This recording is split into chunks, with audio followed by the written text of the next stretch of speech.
Sarah Bennett's fingers had stopped shaking an hour ago. That scared her more than the cold.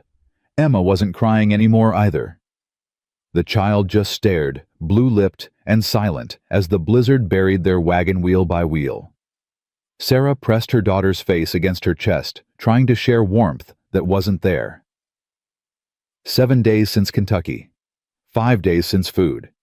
3 days since Calvin's men rode past close enough to hear but too drunk to notice tracks already filling with snow.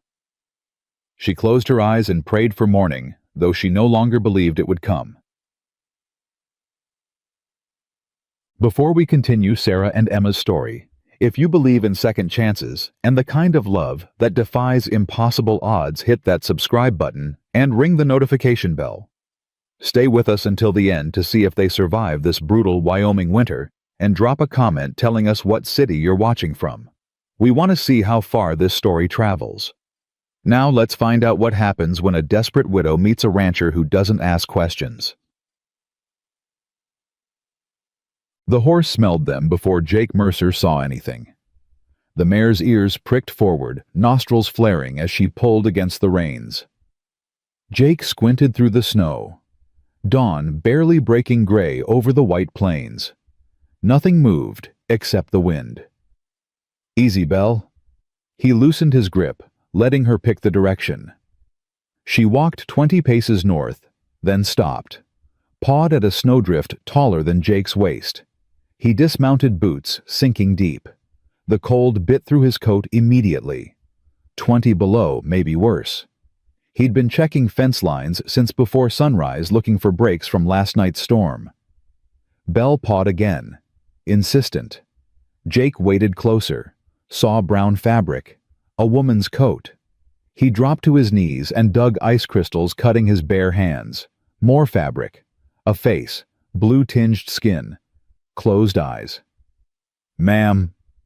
He shook her shoulder. Nothing. Dug deeper. Found a second body underneath, smaller. A child. Jesus! Jake yanked off his coat and wrapped it around the little girl. She was colder than the snow itself. He lifted her with one arm, then grabbed the woman's collar with his free hand and pulled. Dragged them both 10 feet to where the drift was shallower. The woman's eyelids fluttered. Her lips moved soundlessly. "Can you hear me?" Jake laid the child across the woman's chest. "Ma'am, I need you to wake up." Her eyes opened, green but unfocused, lost. "Emma," she whispered. The word came out cracked and broken. "My Emma." "Your daughter." Jake touched the child's neck, found a pulse, faint as moth wings. "When did you eat last?" The woman tried to speak again. Her jaw moved, but nothing came out. Her eyes rolled back. Jake looked at Belle, then at the sky. His ranch was 4 miles southwest. Town was 6 miles east, but Doc Henderson wouldn't be there until afternoon, probably not in this weather. The woman and child wouldn't last an hour, wouldn't last 20 minutes. He lifted the child first. She weighed nothing, bones and cold skin wrapped in rags that used to be a dress. He settled her across Belle's neck, then heaved the woman up behind her. She slumped forward, barely conscious. "Stay with me." Jake swung up behind them both, one arm around the woman's waist, the other holding the child. "Just stay awake."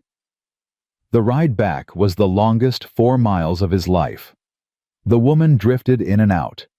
Twice she mumbled something that sounded like, "Don't let him," and "has to run." The child never moved. Jake's ranch appeared through the snow like a ghost. The cabin's chimney smoke, the only proof anything lived in this frozen hell. He dismounted fast, grabbed the child, kicked the cabin door open. The fire was low, but still burning.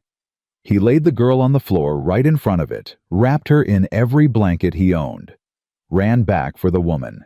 She had fallen sideways off Belle. Lay in the snow, not moving. No. Jake scooped her up. She was heavier than the child, but still too light. He carried her inside, laid her beside her daughter. Her skin was ice. Her breathing came in shallow gasps. He'd seen frostbite before, She'd lose fingers if he didn't work fast, maybe more. Jake stripped off her wet coat. Her dress underneath was soaked through. He grabbed a dry shirt of his own, turned his back, and changed her quickly, no time for modesty. Did the same for the child. His shirts hung on them like tents. Then he did what his father taught him during the winter of '64. Wrapped them both tight together, skin to skin, the child tucked against the woman's chest. Piled blankets over them. Heated water on the stove. Added whiskey and honey. Forced a spoonful between the woman's lips. She choked, coughed, but swallowed. That's it. Jake gave her another spoonful. Drink. Her eyes opened again, more focused now. She saw him, saw the cabin. Her hand moved weakly, searching until it found the child beside her. Emma. Her voice barely existed. She's breathing. Jake touched the girl's forehead. Warming up. You both are. The woman stared at him. Snow still melted in her hair, running down her temples like tears. She opened her mouth, closed it, tried again. Who are you? Jake Mercer. This is my place. Why? She stopped, swallowed. Why did you help us? Jake sat back on his heels. The question surprised him. You were dying in my pasture. Didn't seem complicated. Men don't just help. Her voice was stronger now. They want something. I want you alive. That complicated enough? She studied his face, searching for lies maybe, or worse. Jake kept his expression plain. After a moment she looked away. I'm Sarah Bennett. This is Emma. You come from Kentucky. Her eyes snapped back to his, sharp now, scared. How did you... Your daughter's coat. Jake nodded at the pile of wet clothes steaming near the fire. Has a school patch, Harlan County. Sarah's jaw tightened. She pulled Emma closer. We're not going back. Didn't ask you to. Men will come looking. Let them. Sarah's breath caught. She studied him again, and this time Jake saw something different in her eyes. Not just fear, something calculating, measuring. You don't know what you're saying. I know you were buried in snow 5 days' walk from anywhere. Jake poured coffee from the pot that was always on his stove. I know that wasn't weather luck. That was running. He handed her the cup. She took it with shaking hands, wrapped both palms around it like it was gold. If somebody's chasing you, Jake said, I figure they earned whatever greeting they get when they arrive. Sarah drank. The coffee was burned and bitter, but she drank like it was salvation. When she finished, she looked up at him. Calvin Bennett is my husband's brother. He wants Emma. Says she's his responsibility now that James is dead. Your husband? Mine collapse. Year ago. Sarah's voice went flat. James owned a claim. Small one. Not worth much. But it's Emma's now. Legal inheritance. And Calvin wants it. He wants her. Sarah's grip tightened on the cup. Showed up 3 weeks after the funeral with papers. Court-appointed guardianship. Said I was unfit. Said I couldn't provide. Jake crossed his arms. Were you? I was a school teacher. Pride flashed through the exhaustion. I taught 30 children their letters. I kept books for the mining office. I wasn't... She stopped. Breathed. It didn't matter what I was. Calvin had the judge, had the sheriff, had the church. So you ran. I tried legal first. Sarah's laugh was bitter. Filed complaints, talked to the pastor, stood in front of the town council and begged them to listen. Calvin smiled the whole time, said I was hysterical, said grief made women unstable. They believed him. Emma stirred, made a small sound. Sarah's hand moved to her daughter's hair, stroking gently. Then one night I woke up and found Calvin in Emma's room, just standing there, watching her sleep. Sarah's voice dropped to something cold and hard. He said he was checking on her. Said he had a right. I told him to leave. He laughed. Jake's hand into fists. Next morning I packed what I could carry. Took Emma before dawn. We walked to the train station. Calvin was there, waiting. Had 2 men with him. Sarah touched her left wrist unconsciously. They tried to take her. I fought. Screamed. Calvin told the station master I was mad with grief. Showed his papers. Legal guardian. But you got away. The train came. People everywhere. I pushed Emma through the crowd, told her to run. She did. I followed. Sarah met Jake's eyes. We've been running for 6 weeks. Trains, wagons, walking. Money ran out in Kansas. Food ran out in Nebraska. We were trying for Laramie. Heard there might be work. In winter. I didn't have a choice. The words sat heavy in the small cabin. Outside, wind howled against the walls. Jake looked at the woman and child, huddled together on his floor. Sarah's eyes never left his face. She was waiting. For judgment, maybe. Or for him to say what every other man probably said. Not my problem. How old is she? Jake asked. 7. She go to school. Every day before. Sarah stopped. Before we left. Jake nodded slowly. Walked to his shelf. Pulled down a tin box. Opened it. Inside were oatcakes, hard and plain. He broke one in half, brought it to Sarah. Give her this when she wakes. Small bites. Her stomach won't handle much. Sarah took it, stared at it, then at him. That's it. No questions, no conditions. You want conditions. I want to know what this costs. Jake crouched down so they were eye level. You can stay until the snow clears. There's a lean-to off the barn where you can sleep if you want privacy. Work to do if you're able. Cooking, cleaning, mending. I'll pay you fair wages. When you're ready to move on, I'll help you get wherever you're going. Why? Because you need help. Because that little girl shouldn't die in the snow because the law's a coward. Jake's voice didn't rise. Because a man who stands in a child's room at night deserves whatever hell he finds. Sarah's eyes filled. She looked away fast, blinking hard. If Calvin comes, he'll talk to me first. He has papers. I have a Winchester. The law can come visit too. Sarah pressed her hand over her mouth. Her shoulders shook. She wasn't crying. Not quite, but close. Jake stood, gave her space, went to the stove and started pulling out food. Dried beef, potatoes, the last of his flour. He set a pot on to boil, added meat and water. Started making something like stew. Mr. Mercer. Sarah's voice was small. Jake. Jake. She said it carefully. I can work.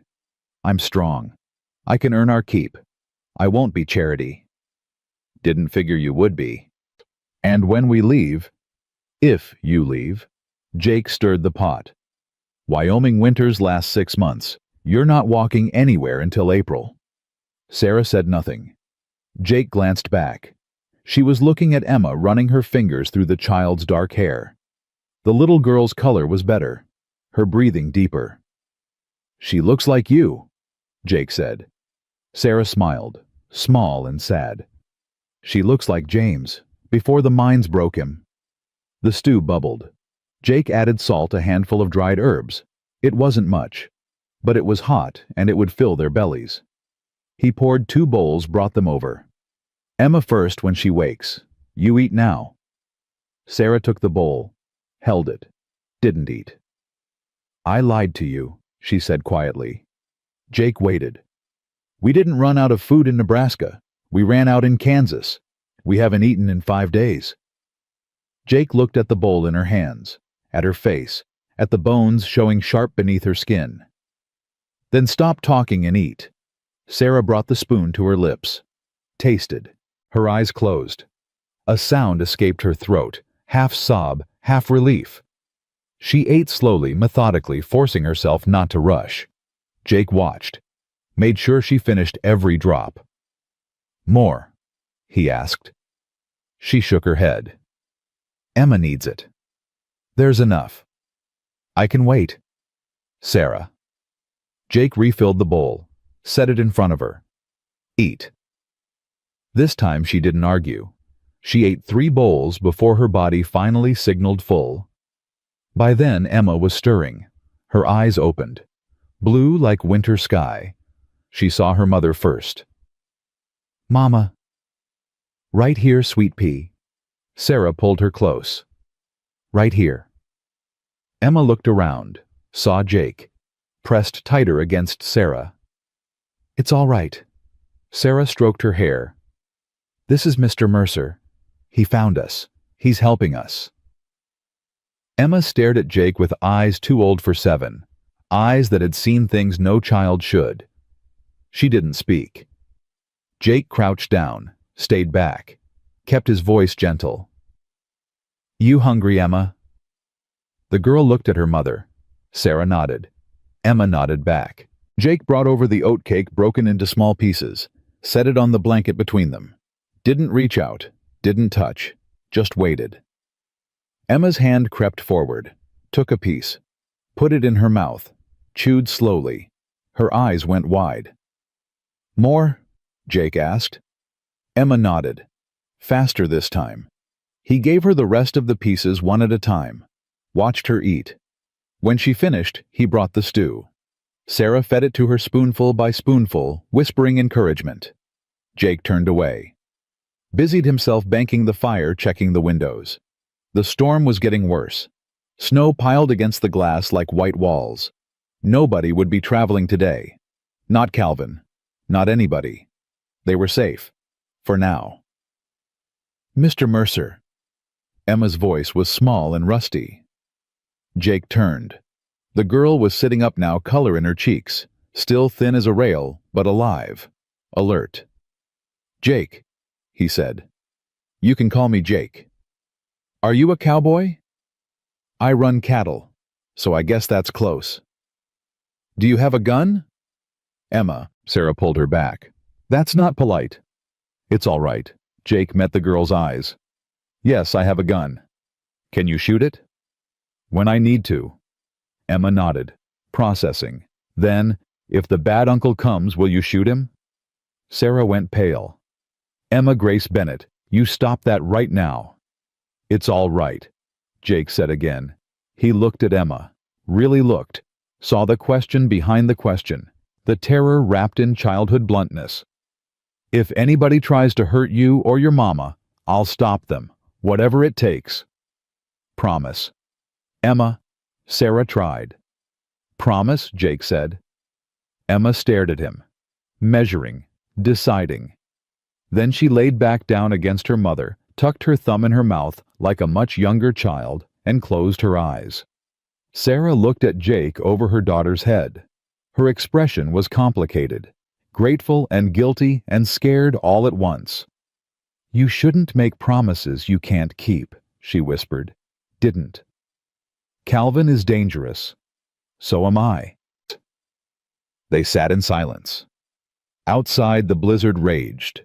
Inside, the fire crackled. Emma's breathing evened out into sleep. Sarah held her close, her own eyes drifting shut despite herself. Exhaustion finally claiming what adrenaline had held at bay. Jake watched them both. Thought about the kind of man who'd chase a woman and child into winter. Thought about court papers and bought judges and social respectability that covered rot. He stood, went to the cabinet, pulled out his gun belt, checked the revolver. Loaded. 6 bullets. He set it on the table where he could reach it fast. Then he pulled out his father's old Winchester. The one he'd carried during the war. Checked that too. Loaded. Ready. He wasn't expecting Calvin Bennett tonight. Probably not tomorrow. But soon. Men like that always came. Always wanted what they claimed was theirs. Jake looked at Sarah and Emma sleeping by his fire. At the woman who'd fought so hard she'd nearly died fighting. At the child who asked strangers for protection because the law wouldn't give it. Not yours, he told himself. Not your fight. But he left the guns on the table anyway. The storm blew for 3 days. Jake gave Sarah and Emma his bed. Slept on the floor by the fire. Sarah protested once. Jake ignored her. On the second day, Emma spoke more than 3 words. She asked about the horses. Jake took her to the barn, showed her Belle and the 2 draft horses, a gelding named Samson and a mare named Delilah. Emma was afraid at first. Jake showed her how to hold her hand flat, let them smell her. "They're bigger than houses," Emma whispered. "They're gentle. Samson especially. He's lazy as Sunday." Emma giggled. Small sound, but real. Sarah watched from the barn door. Jake felt her eyes on him. Didn't turn around. Just kept showing Emma how to brush Samson's neck where he liked to be scratched. "You're good with her," Sarah said later back in the cabin. Jake shrugged, stirred the stew. "Kids are easy. They don't lie. Most men don't have patience." "Most men are fools." Sarah smiled. Jake caught it out of the corner of his eye. First real smile he'd seen from her. That night, while Emma slept, Sarah helped him mend a torn saddle. Her stitches were neat and tight, much better than his rough work. "You know leather?" Jake asked. "James taught me, before the mines." She worked quietly for a moment. He was a saddler's apprentice, wanted to open his own shop. Then his father died and he had to take over the claim. He hated it. He endured it. Sarah's needle paused. "For us." Jake nodded. Understood. A man did what he had to. "I'm sorry," Sarah said suddenly. "For what?" "For bringing danger to your door. For—" She gestured helplessly. "For all of this." "You didn't bring anything I wasn't willing to take." "You say that now. When Calvin comes." "Sarah." Jake set down the leather, looked at her directly. "I've faced worse than Calvin Bennett, and I'm still here. The war, among other things." She wanted to ask more. He saw the curiosity, but she didn't push, just went back to stitching. "Thank you," she said quietly, "for not asking more than I can tell. We all got things we don't talk about." Outside, wind howled. Inside, the fire burned warm. Emma slept safe. Sarah's needle moved in and out, creating something whole from something torn. Jake watched her work. Thought about how her hands never stopped. How she moved through the cabin like she was earning her keep even in exhaustion. How she watched him when she thought he wasn't looking still, waiting for the catch that cost the thing he'd demand in return. There wasn't one. But he figured time would prove that better than words. On the 3rd day, the storm finally broke. Jake went out at dawn to check the stock.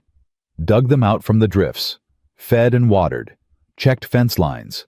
Everything intact. Lucky. When he came back in, Sarah had breakfast on the table. Oatmeal with the last of his dried apples. Coffee.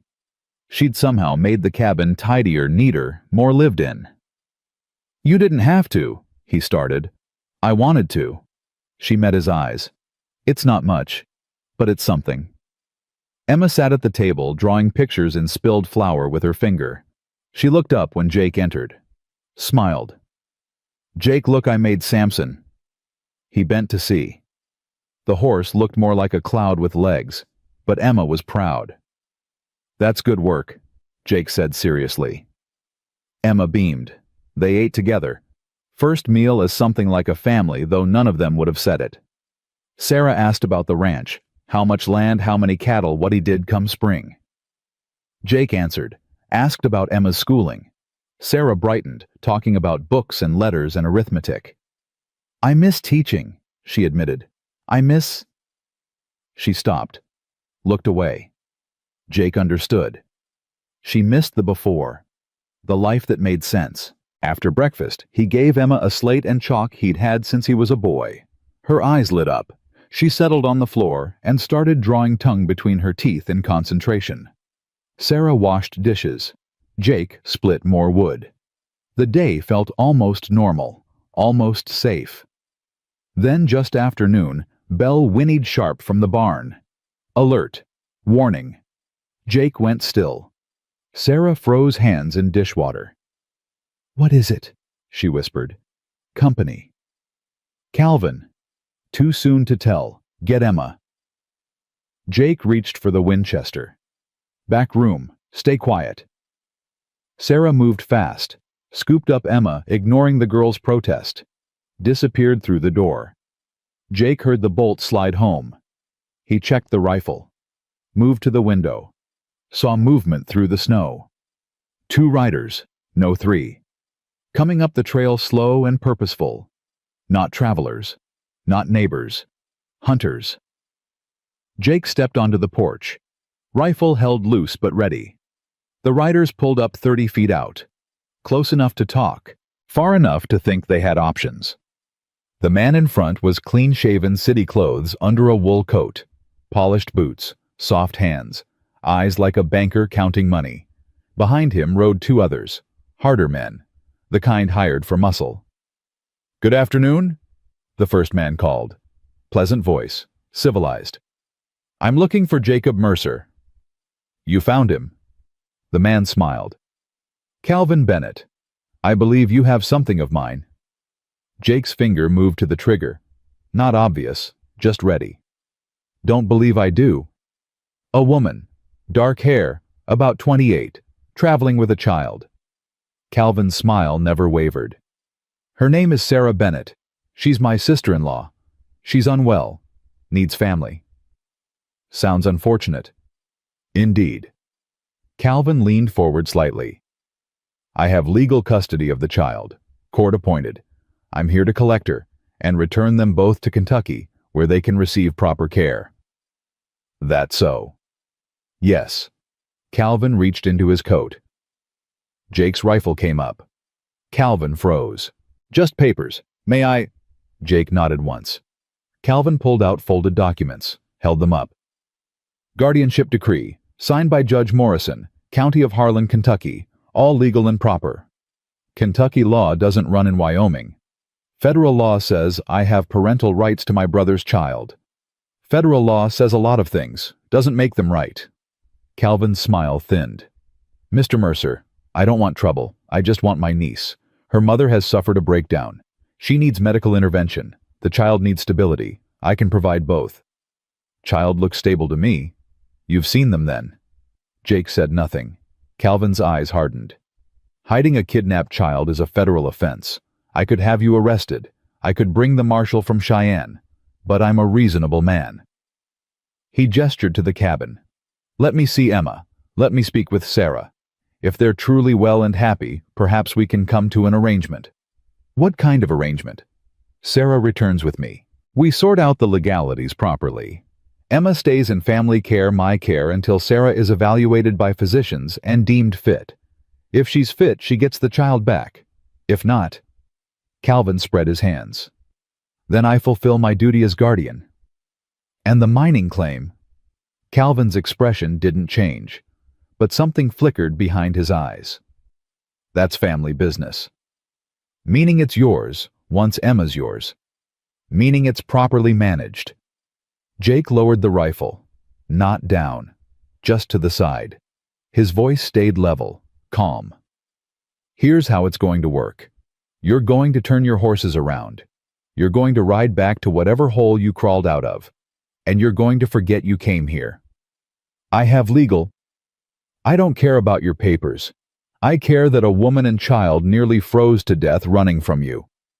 I care that little girl flinches when men raise their voices." Jake's voice dropped, went cold. "I care that you stood in her room at night, watching." Calvin went very still. "Sarah told you that—" "Didn't need to. Girl told me herself. She's 7. She's confused. Grief does things to children. Get off my land." "Mr. Mercer." Jake raised the rifle again. "Now." The 2 hired men reached for their guns. Jake's rifle swung to cover them. "Do it," Jake said softly. "See who's faster." Nobody moved. The moment stretched. Wind blew snow across the gap between them. Calvin raised a hand. His men eased back. "This isn't over." "Yes, it is. I'll return with the law." "Bring them. Bring an army. You're not taking that child." Calvin stared at him. The civilized mask slipped. Underneath was something ugly. Enjoyed fear. "You have no idea who you're dealing with," Calvin said. "I know enough. Sarah is mentally unstable. I have doctors who will attest to it. The child is in danger. I have witnesses." "Witnesses you bought." "Witnesses the law will believe." Calvin gathered his reins. "I'll be back, Mr. Mercer, with papers you can't ignore, with men who won't be stopped by posturing." "I'll be here." Calvin turned his horse, rode 10 paces, stopped, looked back. "One more thing. James died in that mine. Accident, they said. But mines are dangerous places. Men die all the time. Strange how some accidents happen right when they're convenient." Jake's blood went cold. "What are you saying?" Calvin smiled. "I'm saying James was a good brother, a decent man. It's a shame he couldn't see reason about the claim, about what was best for Emma's future." He tilted his head. "But in the end, things worked out the way they should. They usually do." He rode off. The 2 hired men followed. Jake watched until they disappeared into the white landscape. Then he waited 5 more minutes, making sure they were really gone. When he turned around, Sarah stood in the doorway. Her face was white as the snow. She'd heard everything. "He killed James," she whispered. "He killed my husband." Jake walked to her. She swayed. He caught her arm, steadied her. "You knew," she said. "Didn't you? You suspected." "I suspected a man who'd chase you into winter was capable of anything. The marshal said it was an accident, tunnel collapse. 2 other men died." Sarah's eyes filled. "But James was supposed to be on day shift. Calvin switched him to night, said there was a problem that needed James's expertise. He went down and never came back up." "Sarah?" "I knew." The tears spilled over. "God help me, I knew. I just couldn't prove it. Nobody would listen. They said I was grief-stricken, delusional." She looked up at Jake. "He murdered his own brother for a mining claim worth maybe $2,000. Then he'll answer for it. How he owns the law. He owns the town. She stopped. Drew a shaking breath. "I can't fight him. He's right. He'll come back with the marshal and I'll have nothing. No proof, no witnesses. Just the word of a widow against a respected banker." Jake was quiet for a moment, thinking. Then, "You're not a widow." Sarah frowned. "What?" "Legally, you're a widow, but Wyoming recognizes common law marriage. If you're married to someone else, Calvin has no claim." Sarah stared at him. "I don't understand." "Marry me," Jake said. The words hung in the cold air between them. Sarah's mouth opened, closed. "You can't be serious." "I'm serious." "Jake, we barely know each other. You can't just—" "I can, and I am." Jake's voice stayed steady, certain. "Calvin comes back with the marshal. He finds you're married to a Wyoming rancher. He finds Emma has a legal father. What's he going to do? He can wave his Kentucky papers all he wants. They don't mean anything against a marriage certificate filed in Wyoming territory. But it doesn't have to be real, not in the ways that matter. You and Emma stay here. You're safe. You have legal protection. When Calvin gives up and leaves, you can get it annulled.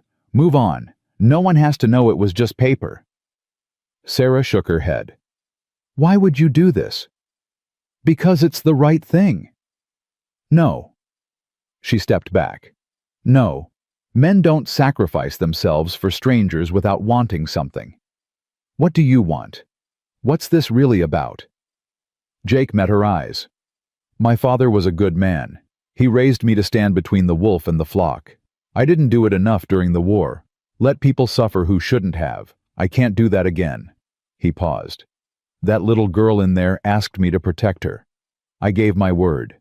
This is how I keep it." Sarah searched his face, looking for the lie, the trap. Jake let her look. He had nothing to hide. "You'd marry me," she said slowly. "Give me your name." Risk Calvin's wrath and whatever he might do. For nothing. Not for nothing. For Emma. For you. For the fact that right matters more than legal. Jake's voice softened, and maybe because this cabin's been too quiet too long. Sarah's breath caught. She looked away, looked back. If we do this, if I agree, I need you to understand something. What? I can't give you. She stopped, started again. James was my husband. I loved him. I'm not ready to. I might never be ready. I'm not asking for that. Then what are you asking for? A chance to do something right. And maybe if we're both lucky, some company that doesn't require explaining. Sarah was quiet for a long time. Jake waited. Didn't push. This had to be her choice. Her decision. Finally she spoke. If I say yes, if we do this, I need to know you understand what you're walking into. Calvin won't stop. He'll bring lawyers, lawmen, worse. He'll make your life hell. Let him try. You could die. We all die. Jake. She grabbed his arm. I'm serious. He killed James. He'll kill you. Jake covered her hand with his. Then he better be fast. Sarah searched his eyes one more time. Then slowly, she nodded. All right, she whispered. All right. Yes. Jake nodded back. I'll ride to town in the morning, get the papers drawn up. We'll make it legal before Calvin can move. And Emma? She's mine as much as yours the moment we sign. Sarah's eyes filled again. But this time when she smiled, it was real. Inside the cabin behind the bolted door, Emma waited in the dark, pressing her ear against the wood, listening to every word and hoping for the first time since her father died that maybe the man with the gentle voice and the ready gun could keep the promise other men had broken. Jake left before dawn. The snow had stopped, but the cold hadn't. Sarah watched from the window as he saddled Belle, his breath forming white clouds in the darkness. He looked back, once caught her watching, nodded. Then he rode into the gray pre-dawn light and disappeared. Emma woke an hour later. Found her mother at the table, hands wrapped around cold coffee, staring at nothing. Where's Jake? Town. He'll be back tonight. Why'd he go to town? Sarah looked at her daughter. 7 years old, too young to understand, too old to lie to. He went to get papers so we can stay here, so Calvin can't take you. Emma climbed into her mother's lap, small body warm and solid, real. I like it here, Emma said quietly. Jake's nice. He doesn't yell. Sarah's throat tightened. I know, sweet pea. Can we really stay forever? I don't know about forever, but for now, for as long as we need to. Emma was quiet for a moment. Then, Mama? What are the papers for? Sarah took a breath. Jake is going to marry me, just on paper, so Calvin can't say I'm unfit, so you have a legal father who can protect you. Emma pulled back, looked at her mother with those two old eyes. Like Papa?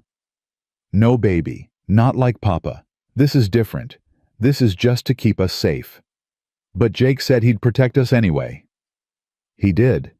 And he means it. But sometimes protection needs paper to make it real in the eyes of the law. Emma thought about this. Do you want to marry Jake? I want you safe. That's not what I asked. Sarah smiled despite everything. When did you get so smart? I'm 7. I'm practically grown. You are. Sarah pulled her close again. Jake is a good man, Emma. Better than most. If we have to do this to stay safe, I'm glad it's him. Me too, Emma said. Then after a pause, can I call him Papa? Sarah's heart cracked. Let's wait and see, sweet pea. Let's wait and see. The day passed slow. Sarah cleaned the cabin twice, cooked stew, baked bread from the last of the flour, kept her hands busy so her mind couldn't spiral. Emma drew pictures on the slate, horses and houses and holding hands. When darkness fell, Sarah lit the lanterns, fed Emma, put her to bed, sat by the fire and waited. Belle's whinny came just after 8. Sarah's head snapped up. She heard hoofbeats. One horse. She grabbed the poker from the fire, stood by the door. "Sarah, it's me." She opened the door. Jake stood there, snow-dusting his hat and shoulders. He looked tired, cold, but his eyes were steady. "You get them." He pulled papers from his coat.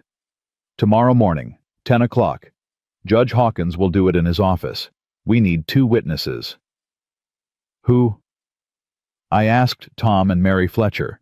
They own the general store. Good people. They'll keep quiet if we ask." Sarah took the papers, stared at them.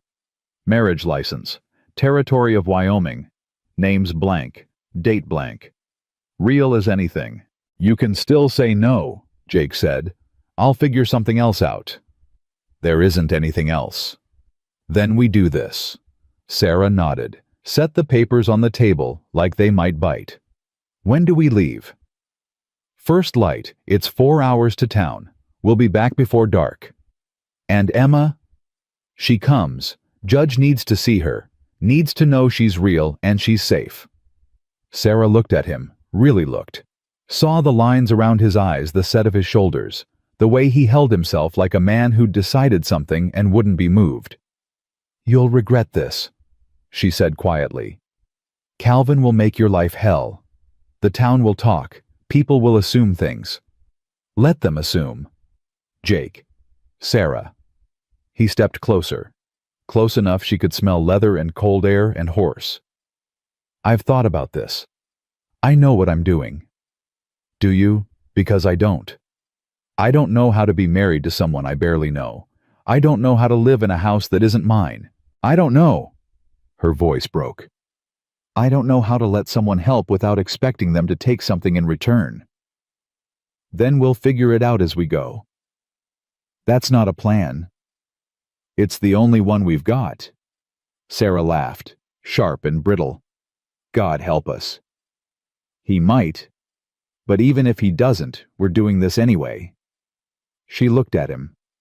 This stranger who pulled them from snow, who fed them and sheltered them and asked nothing, who was about to tie his name to hers and face down a killer to keep a promise to a 7-year-old girl.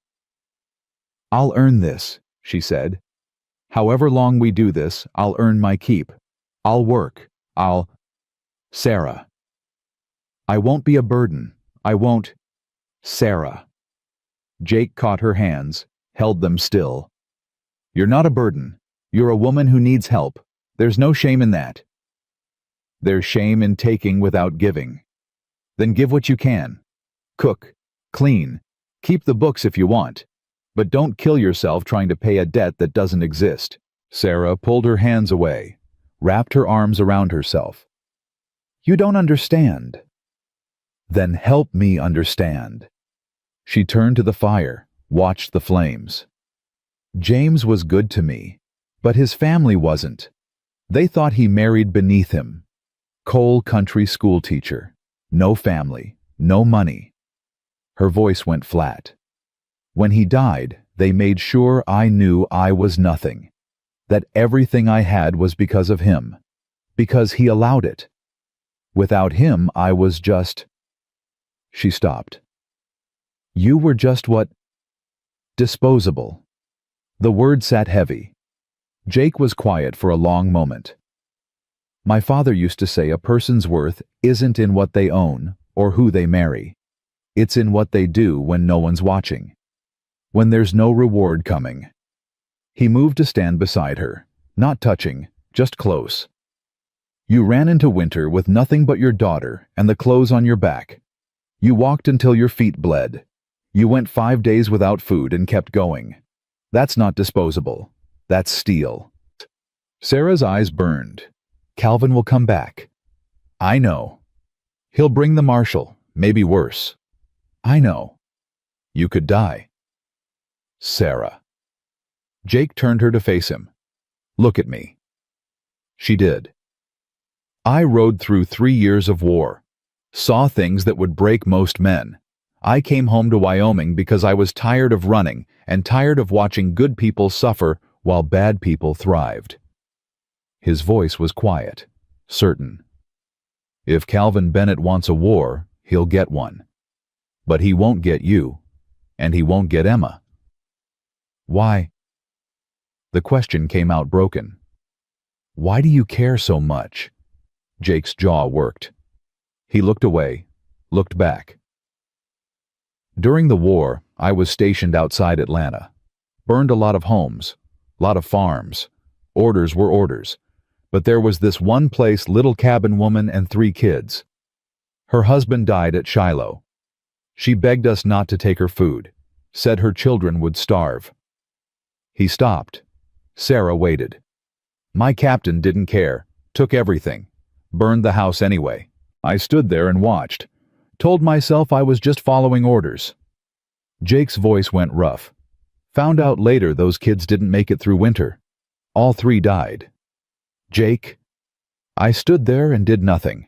I let them suffer because it was easier than standing up. He met her eyes. I won't do that again. Not ever. Sarah reached out, touched his arm. That wasn't your fault. Doesn't matter.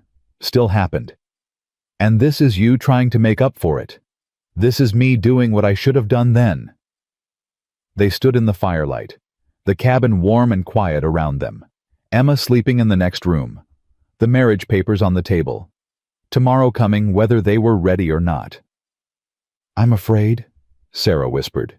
Me too. Then why are we doing this? Because fear's not a good enough reason to let bad things happen. Sarah nodded slowly, stepped back. We should sleep. Long day tomorrow. You take the bed. I'll take the floor. Jake. Not arguing about this. Sarah smiled despite herself. You're stubborn. Heard that before. She started toward the bedroom, then stopped, turned back. Jake. Thank you for all of this. You keep thanking me, I'm going to think you don't believe I mean it. I'm starting to believe. That's what scares me. She disappeared into the bedroom. Jake heard the door close softly. He stood by the fire for a long time after, thinking about tomorrow, about Calvin, about 3 children who died because he was a coward. Not this time, he thought. Not ever again. He bedded down on the floor, closed his eyes. Sleep didn't come easy. But when it did, he dreamed of snow and fire, and a little girl asking him to keep a promise he'd die before breaking. They left at dawn. The morning was clear and brutal, cold enough to freeze spit before it hit the ground. Jake helped Emma onto Belle, then Sarah. He walked alongside, leading the horse-breaking trail through snow that came up to his knees in places. Emma chattered at first, excited about town, about new people, about the adventure of it all. But as the miles passed and the cold settled deeper, she went quiet, pressed against her mother's back. Sarah wrapped her arms around her daughter, kept her warm. Jake watched them, mother and child bundled together against the wind. He thought about the papers in his coat pocket, about what they'd mean once signed. Husband, father. Words that had weight. That meant forever even when they didn't. Jake. Emma's voice was small. Yeah. Will it hurt? Will what hurt? Getting married. Sarah tensed. Jake glanced up at her. She looked away. No, Jake said. It won't hurt. Just sign some papers, say some words, quick and easy. Then why does Mama look scared? Emma, Sarah started. I'm not scared, Jake said. Are you? Emma thought about it. A little. What if Calvin comes while we're gone? He won't. Too soon. And if he does, neighbors know to watch the place. Old Tom Fletcher promised to ride out twice a day. But what if? Emma Grace, Sarah said gently. No more what ifs. We're doing this. We're going to be safe. Trust Jake. Emma was quiet. Then, I do trust him. I just don't want him to go away like Papa. Jake stopped, turned to look at the child. She stared down at him with James's eyes. Sarah's determination, a mix of fear and hope that cut straight through him. I'm not going anywhere, Jake said. Promise? Promise. Emma nodded, satisfied. They kept walking. Town appeared on the horizon just after 9. Small place, maybe 300 people. Main street lined with buildings that looked tired. General store, saloon, church. And at the end, a square brick building with a sign that read, County Office. Jake tied Belle to the post outside, helped Sarah and Emma down. His hands lingered on Sarah's waist a moment longer than necessary. She noticed. So did he. Neither said anything. Inside the office was warm. A clerk sat at a desk, scratching notes with a pen that needed replacing. He looked up, saw them, frowned. Help you. We're here to see Judge Hawkins. He's expecting us. The clerk's frown deepened. Mercer. That's right. Wait here. He disappeared through a door, came back a minute later with an older man. Late 50s gray hair spectacles. Judge Hawkins had the look of someone who'd seen too much and believed too little. Mr. Mercer. They shook hands. Hawkins looked at Sarah. Ma'am. Your Honor. And this must be Emma. Hawkins crouched down, smiled. Hello, young lady. Emma hid behind Sarah's skirt. She's shy, Sarah said quickly. Understandable. Hawkins straightened. Fletcher's here. Right here, Judge. Tom Fletcher stepped out from behind a shelf of ledgers. His wife, Mary, followed. Both smiled at Sarah. Warm, genuine. Mary. Sarah's voice broke with relief. Thank you for coming. Wouldn't miss it. Mary hugged her, whispered something Jake couldn't hear. Sarah nodded, wiped her eyes fast. Well then. Hawkins clapped his hands once. Let's get this done, everyone in my office. They filed in. Small room, desk, chairs, window looking out on the snowy street. Hawkins sat, pulled out the marriage license, dipped his pen in ink. Names, Jacob Thomas Mercer. Sarah Ann Bennett, Hawkins wrote. Date of birth. They gave them. Hawkins kept writing, asked about residence occupation, previous marriages. Sarah's voice shook when she said James's name. Jake reached over, took her hand. She gripped it hard. This marriage is... Hawkins paused, looked at them over his spectacles. I'll be honest. Tom told me the situation, about Calvin Bennett, about why you're really doing this. Sarah went pale. Your Honor. I don't care. Hawkins set down his pen. I've seen enough law twisted to serve bastards while good people suffer. If this marriage keeps that child safe, then it's more real than half the ones I perform. He picked up the pen again. But I need to know something. Are you both entering this of your own free will? No coercion. Yes, Jake said. Sarah. She looked at Jake. At Emma. At the paper that would change everything. Yes. Good enough. Hawkins signed the bottom. Tom, Mary, you're up. The Fletchers witnessed, signed their names. Hawkins blotted the ink, looked at Jake and Sarah. Normally I'd do a ceremony. Vows rings the whole business. But Tom said you wanted quick and quiet. We do, Sarah said. Then I'll make it simple. Hawkins stood. Jacob Mercer, do you take Sarah Bennett as your lawfully wedded wife to protect and provide for in sickness and health for as long as you both shall live? Jake's voice was steady. I do. Sarah Bennett, do you take Jacob Mercer as your lawfully wedded husband to honor and support in sickness and health for as long as you both shall live? Sarah's voice shook but held. I do. Then by the power vested in me by Wyoming Territory, I pronounce you husband and wife.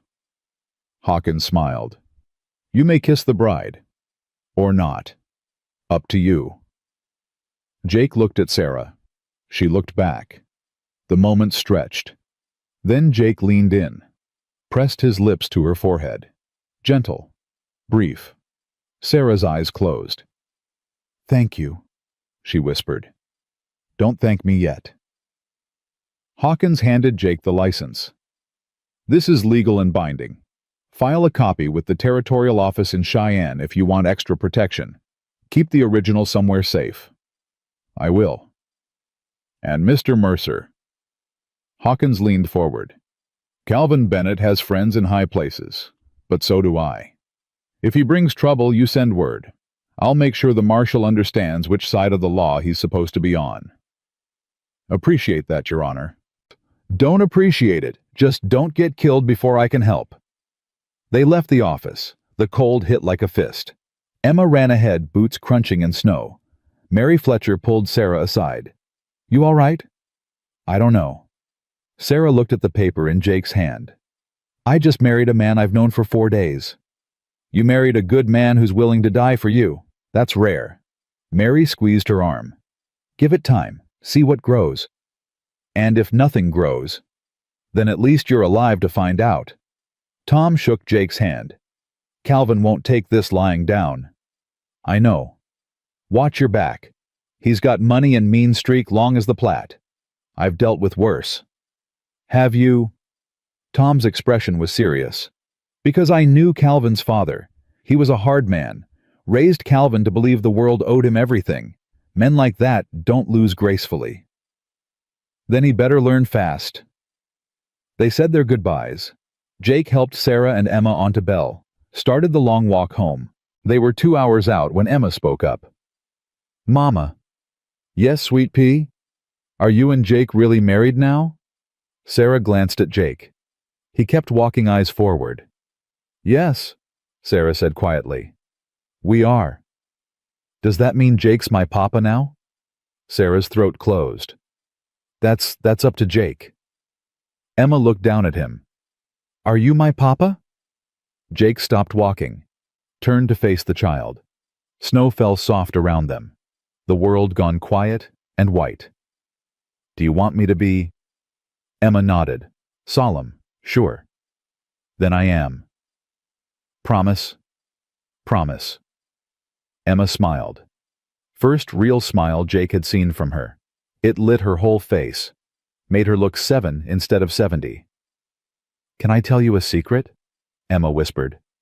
"Go ahead." "I prayed for someone like you. After Papa died. I prayed every night for someone strong who wouldn't let Calvin take me." Her eyes shone. "I think God sent you." Jake's chest tightened. He looked at Sarah. She was crying silently, tears freezing on her cheeks. "Maybe he did," Jake said finally. "Or maybe we're just lucky. Either way, I'm here, and I'm staying."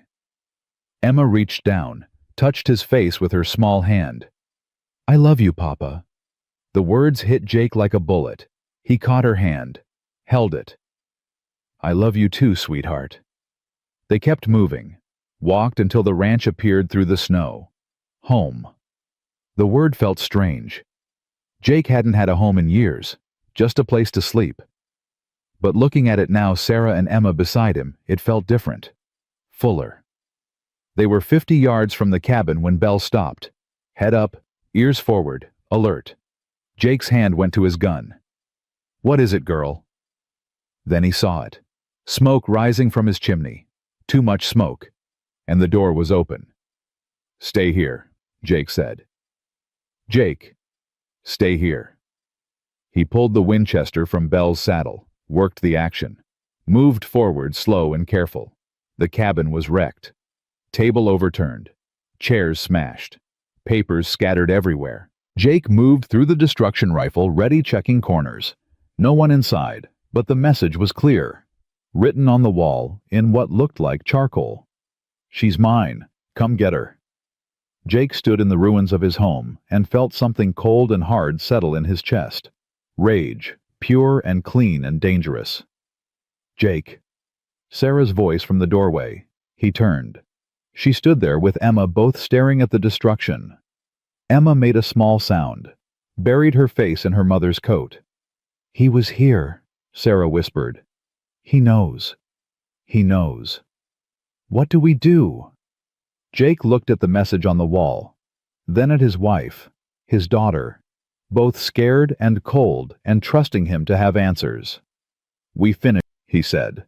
"Once and for all." Jake moved through the cabin, righting chairs, picking up scattered papers. His movements were controlled, deliberate. Sarah recognized that kind of calm. She'd seen it in James once, right before he confronted Calvin about the claim. It was the calm before violence. "Take Emma to the barn," Jake said without looking up. "Get her settled in the tack room. There's blankets in the trunk." "Jake, now Sarah." She wanted to argue, wanted to say they should pack what they could carry and disappear into the snow. But Emma was shaking in her arms, and the barn at least had walls and a door that locked. "Come on, sweet pea." Sarah carried her daughter outside. Behind them she heard Jake working, the scrape of furniture, the sound of something heavy being dragged. The barn was warmer than she expected. The horses shifted in their stalls, restless from strangers visiting during the day. Sarah found the tack room, a small space that smelled of leather and oil. The trunk Jake mentioned held wool blankets and an old bearskin that was worn but thick. She made a nest in the corner, settled Emma into it. The child hadn't spoken since seeing the cabin. Her eyes were too wide, her breathing too fast. "Mama," Emma's voice was tiny. "Is the bad uncle coming?" Sarah smoothed her daughter's hair. "I don't know." "Will Jake fight him?" "Yes." "Will Jake win?" The question hung there. Sarah wanted to say yes, wanted to promise her daughter that good always triumphed, that righteous men prevailed. But she'd learned the hard way that the world didn't work like that.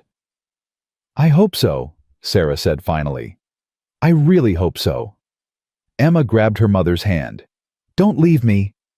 "I won't. I'm right here." "Promise. Promise." They sat in the makeshift nest, holding each other, listening to the horses breathe and the wind howl and waiting for whatever came next. Jake appeared in the doorway 20 minutes later. He'd changed clothes. Dark shirt, dark pants. His gun belt sat low on his hips, and he carried the Winchester in one hand and a revolver in the other. "Sarah, I need you to listen carefully." She stood, keeping herself between him and Emma. Old instinct. Calvin's message wasn't just a threat, it was a claim. He's saying you're his property and I stole you. Jake's voice was flat, empty of emotion. "He'll be back, soon, and he won't come alone." "How many?" "At least the 2 he had before, maybe more." "So we're outnumbered." "We're outgunned, but we're not helpless." Jake held out the revolver. "You know how to shoot?" Sarah stared at the weapon. "James taught me, years ago." "Good enough." He pressed the gun into her hand. 6 shots. Point and pull. Don't think, just act. The metal was cold and heavy. Sarah's hand shook. "I can't." "Yes, you can. If someone comes through that door who isn't me, you shoot them. Center mass. Keep shooting until they stop moving." "Jake?" "Sarah." He grabbed her shoulders. "I need you to understand. Calvin wants Emma. If he gets past me, you're all that stands between him and your daughter. Can you do that? Can you pull that trigger?" She looked at Emma, small and scared in the corner. Thought about Calvin standing in her daughter's room at night. About James dying in a mine that should have been safe. About running through snow with nothing but desperation and love.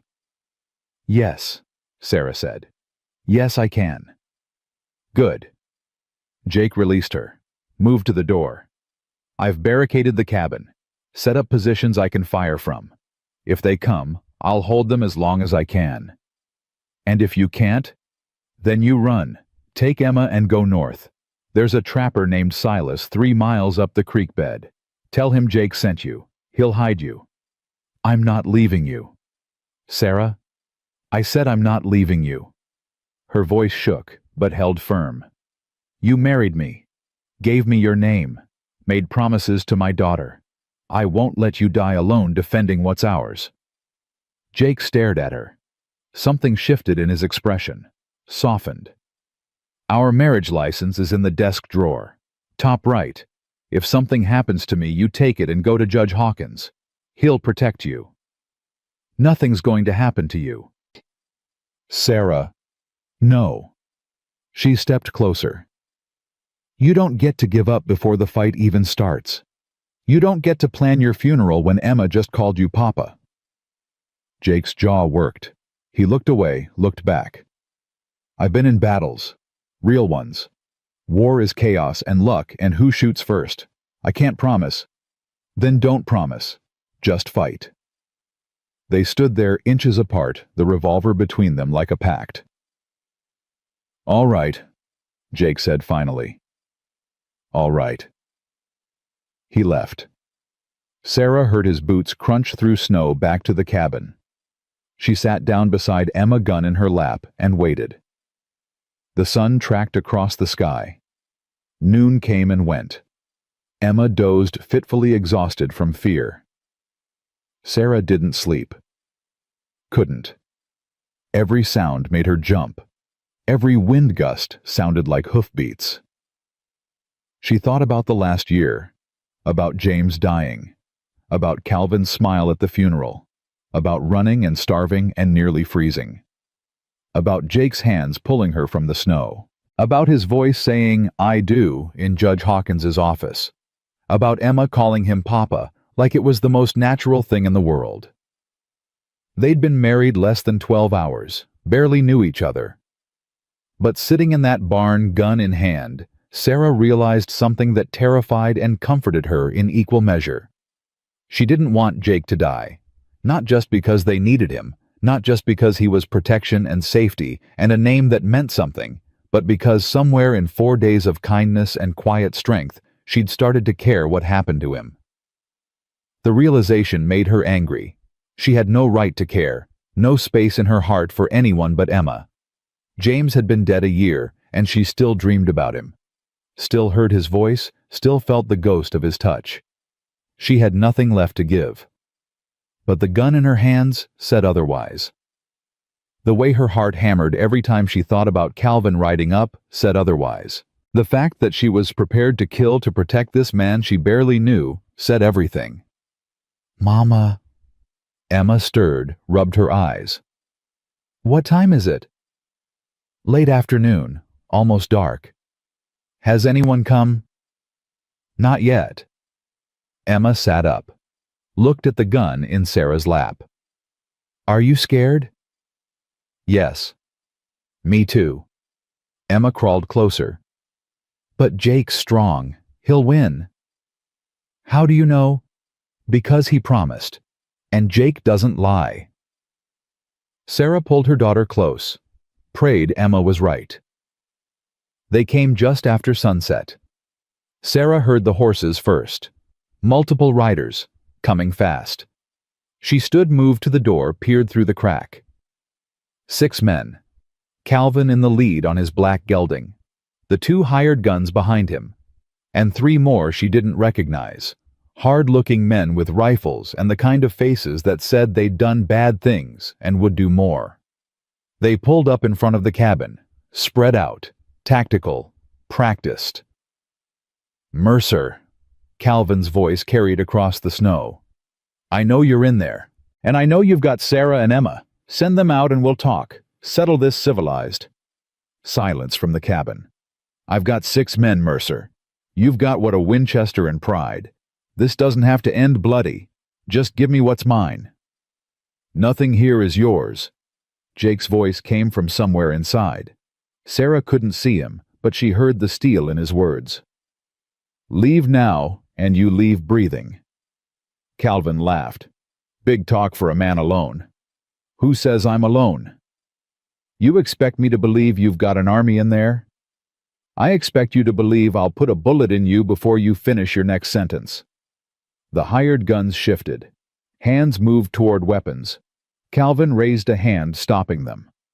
"All right, Mercer. Let's try honesty. I want the girl. The mining claim is worth $2,000. I'll give you $500 to walk away. That's more than fair."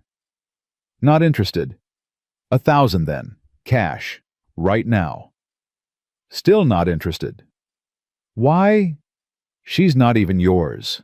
You've known them what a week, and you're willing to die for.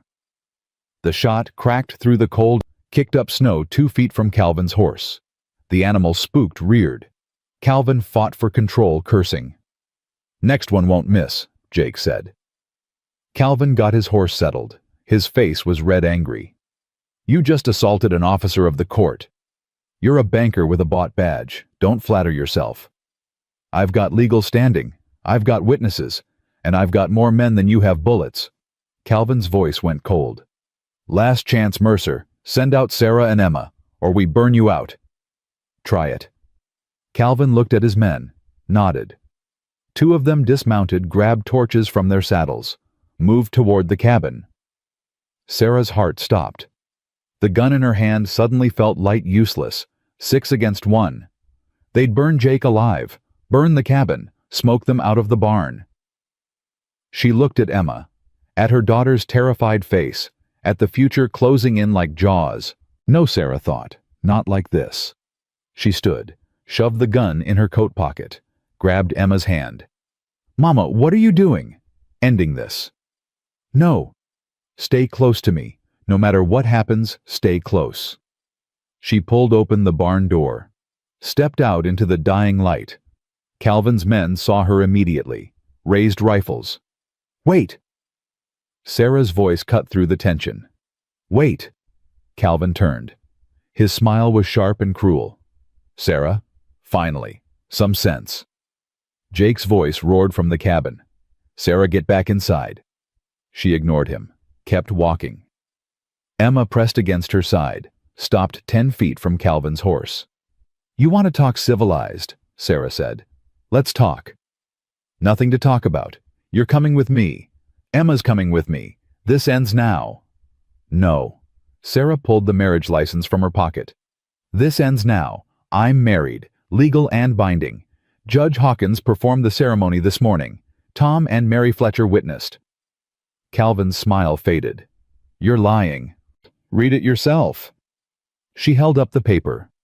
One of the hired guns moved forward, took it, brought it to Calvin. He read it. His face went white, then red. This is fraud, coercion. I'll have it annulled before, on what grounds I married of my own free will. Emma has a legal father now. Your claim is void. My claim is blood. I'm her uncle. And Jake is her father. Wyoming law says paternal rights trump blood relations. You have no standing. Sarah's voice shook but held. You lost Calvin. Accept it and go home. Calvin crumpled the paper, threw it in the snow. You stupid woman. You think a piece of paper changes anything? I'll drag you back to Kentucky in chains. I'll have that marriage annulled and I'll put Emma in a home where what? Sarah stepped closer. Where you can access her inheritance, where you can control her money. That's what this is about. Not family, not duty, money. Shut your mouth. James knew, didn't he? He knew you wanted the claim. That's why he changed his will. That's why he left everything to Emma, not you. Because he knew exactly what kind of man you are. Calvin's hand moved to his gun. I said shut your mouth. Is that what you told him? Before you collapsed the mine? Before you murdered your own brother? The words hung in the cold air. Calvin went very still. You can't prove that. I don't have to prove it. I just have to say it. Loud enough. Often enough. Until people start asking questions. Until they wonder why James died right after refusing to sell his claim. Until they remember you were the last person to see him alive. You're insane. I'm desperate. There's a difference. Sarah's hand moved to her pocket, to the gun. And desperate people are dangerous. Calvin saw the movement. So did his men. Rifles came up, aimed at her and Emma. You pull that gun, you're dead, Calvin said. Maybe, but so are you. And everything you've done, everything you've murdered dies with you. Sarah's voice was steady now. Emma gets the claim, gets her father's legacy, and you get nothing, just a bullet and a hole in the ground. They stared at each other, predator and prey. But Sarah wasn't prey anymore. She was a mother with a gun and nothing left to lose. Mama, Emma whispered. I'm scared. I know, baby. Stay behind me. The cabin door opened. Jake stepped out. Winchester leveled at Calvin. His face was stone. She's right, Jake said. You shoot her, you die. Maybe you get lucky. Maybe your men get me too. But you still die. That worth $2,000. Calvin looked at Jake, at Sarah, at Emma. The calculations ran behind his eyes. Risk versus reward. Death versus money. This isn't over, he said finally. Yes, it is. Jake took 3 steps forward, close enough now that he couldn't miss. You ride away right now, you get to keep breathing. You come back, you don't. Simple as that. I'll bring the marshal, federal agents. You'll do nothing. Because if you make any move toward this family, I'll ride to Kentucky and tell everyone who'll listen about James, about the mine, about a banker who killed his brother for money. Jake's voice went cold as the snow. I've got friends too. Friends who fought in the war. Friends who know how to dig up truth. You want that kind of attention. Calvin's face twitched. For a moment, Sarah thought he'd do it. Thought he'd draw and damn the consequences.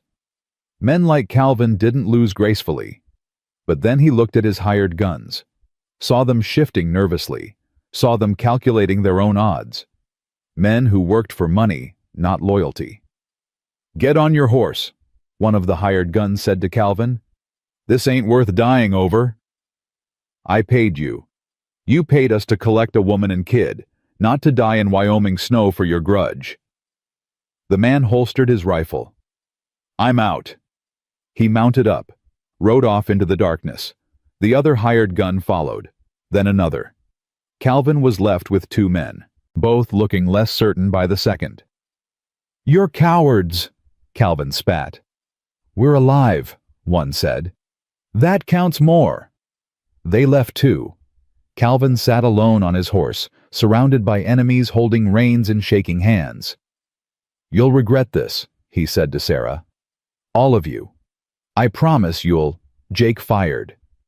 The bullet passed so close to Calvin's head that the man felt the wind of it. His horse screamed, bolted. Calvin barely hung on, careening away into the darkness, curses trailing behind him like smoke. Silence fell. Sarah stood in the snow. Emma clutched against her gun, still in her pocket. Her whole body shook. Jake lowered the Winchester, walked to Sarah, stood in front of her. You shouldn't have come out. I know. You could have been killed. I know. I told you to stay in the barn. I know. Sarah looked up at him. But I couldn't let you die alone. Something broke in Jake's expression. He reached out, pulled her and Emma against him, held them both tight. Sarah felt his heart hammering, felt the fear he'd hidden so well, felt the relief flooding through him. Don't do that again, he said into her hair. Please, don't ever do that again. I can't promise that. Sarah, if someone threatens my family, I fight. That's who I am. Jake pulled back, looked at her. Your family. Sarah met his eyes. Yes. The word sat between them. Heavy with meaning, neither was ready to name. Emma broke the moment. Is the bad uncle gone? Yes, Jake said.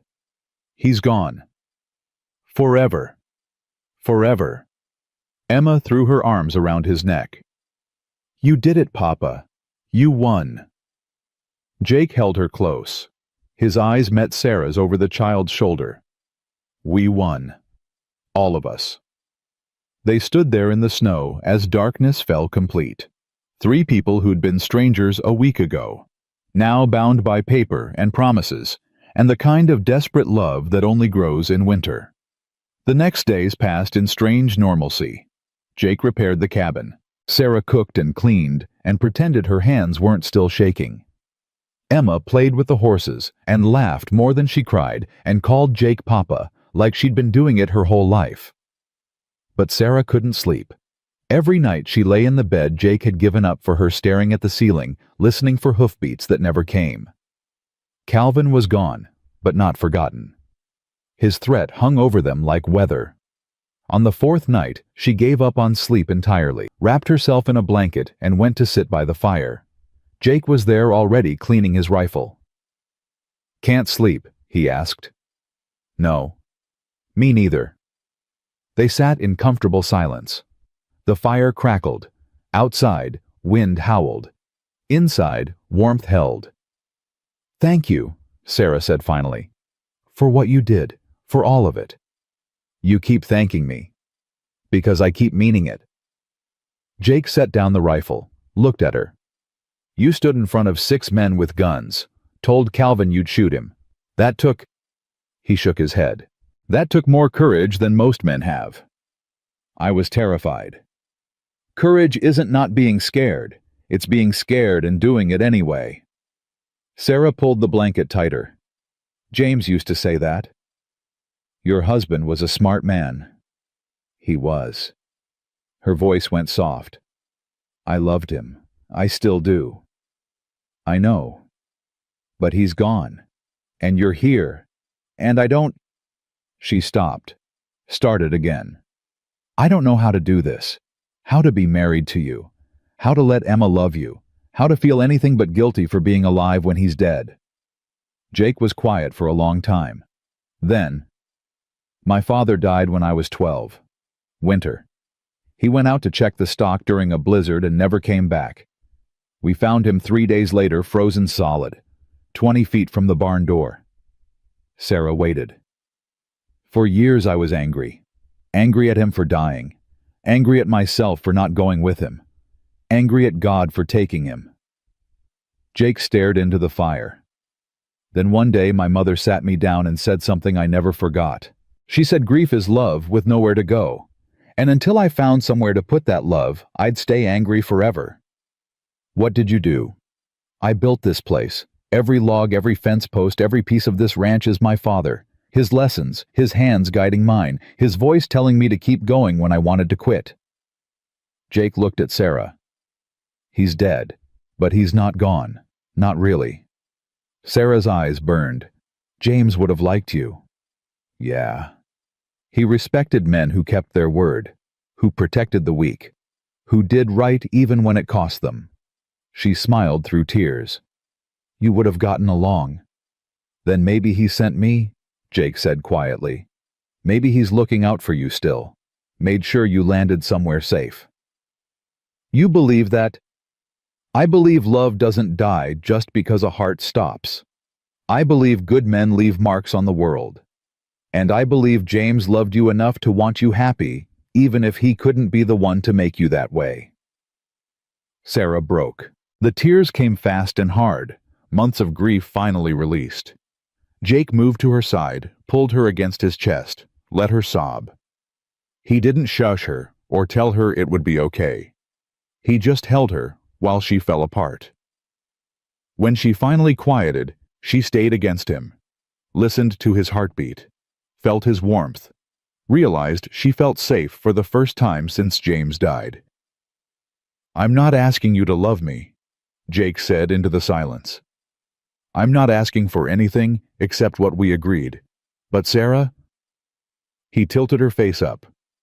"If someday you find room in your heart for someone new, I'll be here, waiting. No pressure, no demands, just possibility." Sarah searched his face, saw patience and strength and the kind of steady goodness that was so rare it felt mythical. "You're a good man, Jacob Mercer." "I'm trying to be." James was good. Calvin was his brother. Same blood, same upbringing. But one became a protector and the other became a predator. She touched Jake's face. "Blood doesn't make it a man. Choices do. Then I choose this. You, Emma. This family we've stumbled into. Even though it's complicated. Especially because it's complicated. Easy things don't mean much." Sarah leaned her forehead against his. They sat like that for a long time. Not kissing, not moving. Just breathing together. Being together. Finding what comfort they could in a world that gave so little. Mama, Emma's voice from the doorway. They pulled apart. Emma stood there in Jake's too big shirt, rubbing her eyes. Why are you awake, sweet pea? Bad dream. Emma came to them, climbed into Sarah's lap. I dreamed the bad uncle took me away and you couldn't find me. Just a dream, Sarah soothed. You're safe. We're all safe. Promise. Promise. Emma looked at Jake. Were you and Mama talking about Papa Real? Papa? Jake glanced at Sarah. She nodded. We were, Jake said. I still remember him. I don't want to forget. You won't forget. We won't let you. Jake pulled them both close. Your real Papa loved you more than anything. He died trying to give you a good life. We're going to honor that. Going to make sure you grow up knowing his name, his stories, his love. And you'll love me too? Already do. Emma nestled between them. I have two papas now, one in heaven and one here. That's special. Very special, Sarah whispered. They sat together by the fire, mother, daughter, and the man who'd chosen them when he didn't have to. Outside, winter raged on, but inside, warmth was taking root. The kind of warmth that starts small and grows slow and becomes something strong enough to survive anything, even Calvin Bennett. The letter arrived 3 weeks later. Tom Fletcher brought it himself, riding through snow that came up to his horse's chest. He handed it to Jake without a word, just a grim look that said everything. Jake opened it on the porch. Sarah stood beside him, Emma between them. The official seal of Harlan County, Kentucky, stared up at them like an accusation. What does it say? Sarah's voice was barely audible. Jake read aloud. Notice of challenge to marital legitimacy. Calvin Bennett, acting guardian of Emma Bennett, hereby contests the marriage of Sarah Bennett and Jacob Mercer on grounds of fraud, coercion, and conspiracy to deprive a legal guardian of his ward. Hearing scheduled for March 15th in Cheyenne Territorial Court. Failure to appear will result in immediate annulment and forfeiture of all parental claims. Sarah's legs went weak. Jake caught her, held her steady. He's not giving up, she whispered. No, he's not. What do we do? Jake folded the letter. We go to Cheyenne. We fight. With what? We have a marriage license and 4 weeks of living together. Calvin has lawyers and money, and we have the truth. Since when does truth win against money? Jake looked at her. Since I decided it would. Tom cleared his throat. There's more. Calvin's been talking to folks back in Kentucky, spreading stories about Sarah, saying she's unstable, dangerous, that she kidnapped Emma in a fit of grief madness. That's a lie, Sarah said. I know it, you know it. But people who never met you. They hear a respectable banker talk about his poor deceased brother's widow losing her mind. Tom shook his head. They believe what they want to believe. So what's he trying to do? Jake asked. Build a case. He's building sympathy, making himself the hero, the concerned uncle trying to save his niece from a woman who can't care for her properly. Sarah turned away, pressed her hand to her mouth. Emma tugged at her skirt. Mama, what's wrong? Nothing, sweet pea. Go inside. It's too cold out here. But, inside, now. Emma's face crumpled, but she obeyed. The door closed behind her. Sarah waited until her daughter's footsteps faded. Then she let herself break, just for a moment, just long enough to feel the weight of it all crushing down. I can't do this, she said. I can't stand in front of a judge and defend myself against lies. I can't watch them tear apart everything I am and twist it into something sick. I can't. Sarah. Jake turned her to face him. Look at me. She couldn't meet his eyes, couldn't face the pity or the determination or whatever else she'd see there. Sarah, look at me. She did. And what she saw wasn't pity. It was fury. Cold and controlled and absolutely unyielding. Calvin wants a fight. He'll get one. But he's not fighting you. He's fighting us. Me, you, Emma. And I promise you we will not lose. You can't promise. Watch me. Tom shifted his weight. There's something else. Judge Hawkins sent word. He'll testify if you need him. Says he performed the marriage in good faith and saw no signs of coercion. That'll carry weight. And the Fletchers? Sarah asked. We'll testify too, Tom said. Mary's already writing down everything she remembers. Dates, times, what you said, how you acted. Building a record. Sarah's throat closed. Why are you doing this? Because Calvin Bennett is a snake and everyone knows it. They just needed someone brave enough to say it out loud. Tom tipped his hat. You did that. Now let us help finish it. He rode off. Jake and Sarah stood on the porch, watching him disappear into white. Emma's face appeared in the window, pressed against the glass. Watching them. Waiting. She's scared? Sarah said. So am I. You don't look it. Fear's not always loud. Sarah leaned against the porch rail. The cold bit through her dress, but she barely felt it. When I married James, I thought I knew what marriage meant.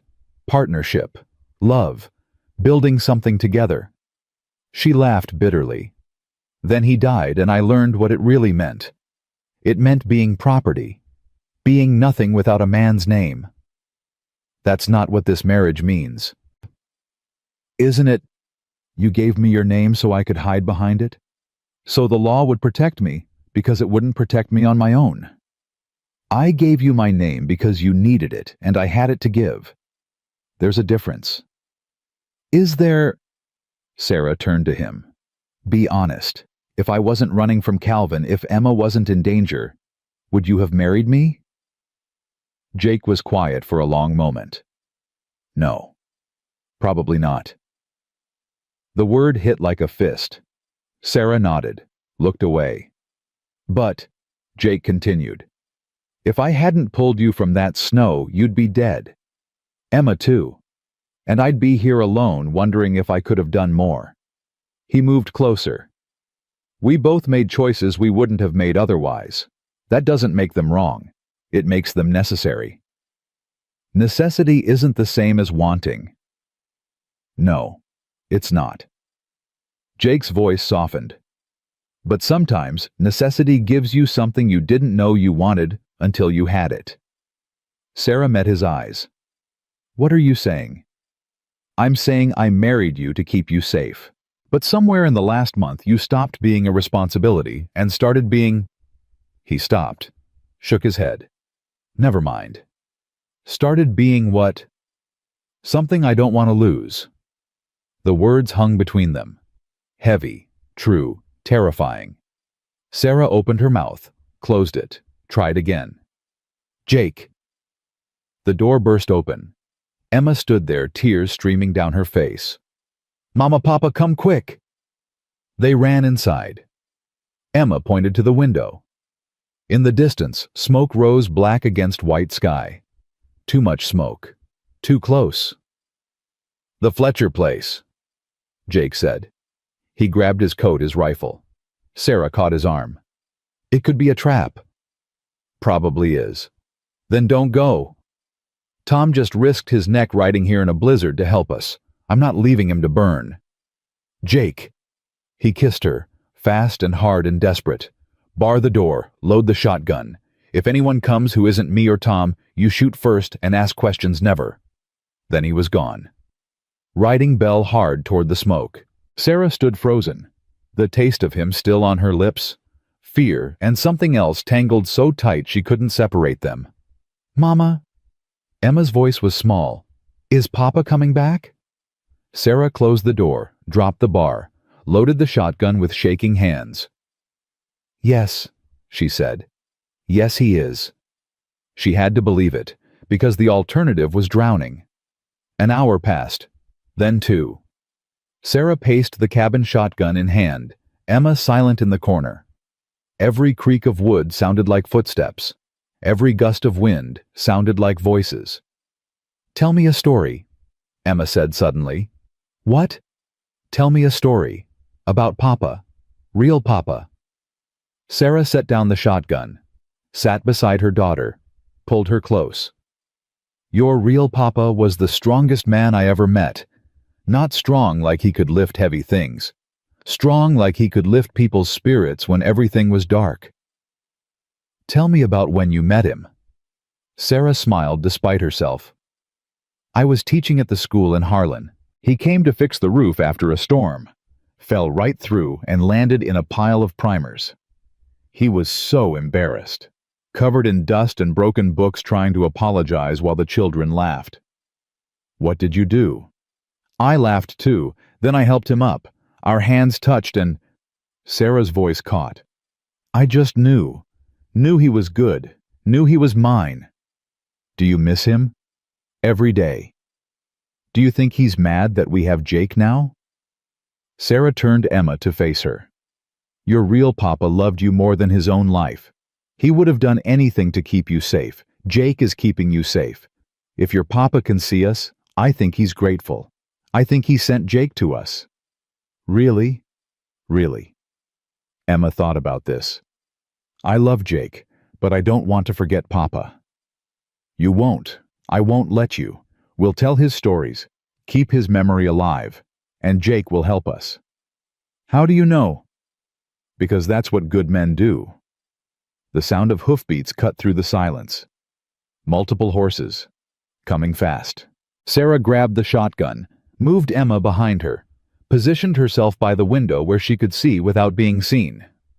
3 riders, Jake in the lead on Belle. Behind him, Tom Fletcher, and a third man Sarah didn't recognize. Older, gray-bearded, wearing a badge. Sarah opened the door as they dismounted. Jake's face was soot-stained, his coat singed, he limped slightly. What happened? Fletcher barn's gone. House is damaged but standing. Everyone got out safe. Jake gestured to the bearded man. This is Marshal Garrett, federal marshal out of Cheyenne. The marshal tipped his hat. Ma'am. Sarah's blood went cold.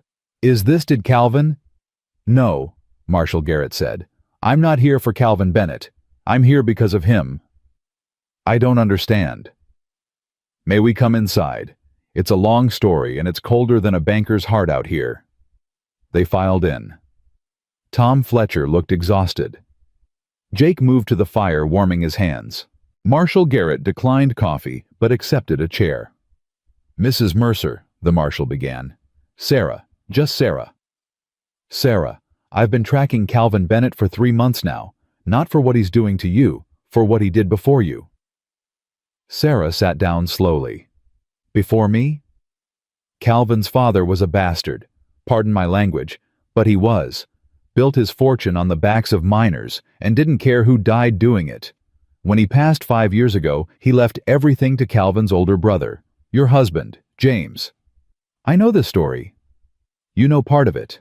What you don't know is that 3 men died in suspicious mine collapses in the 2 years before James.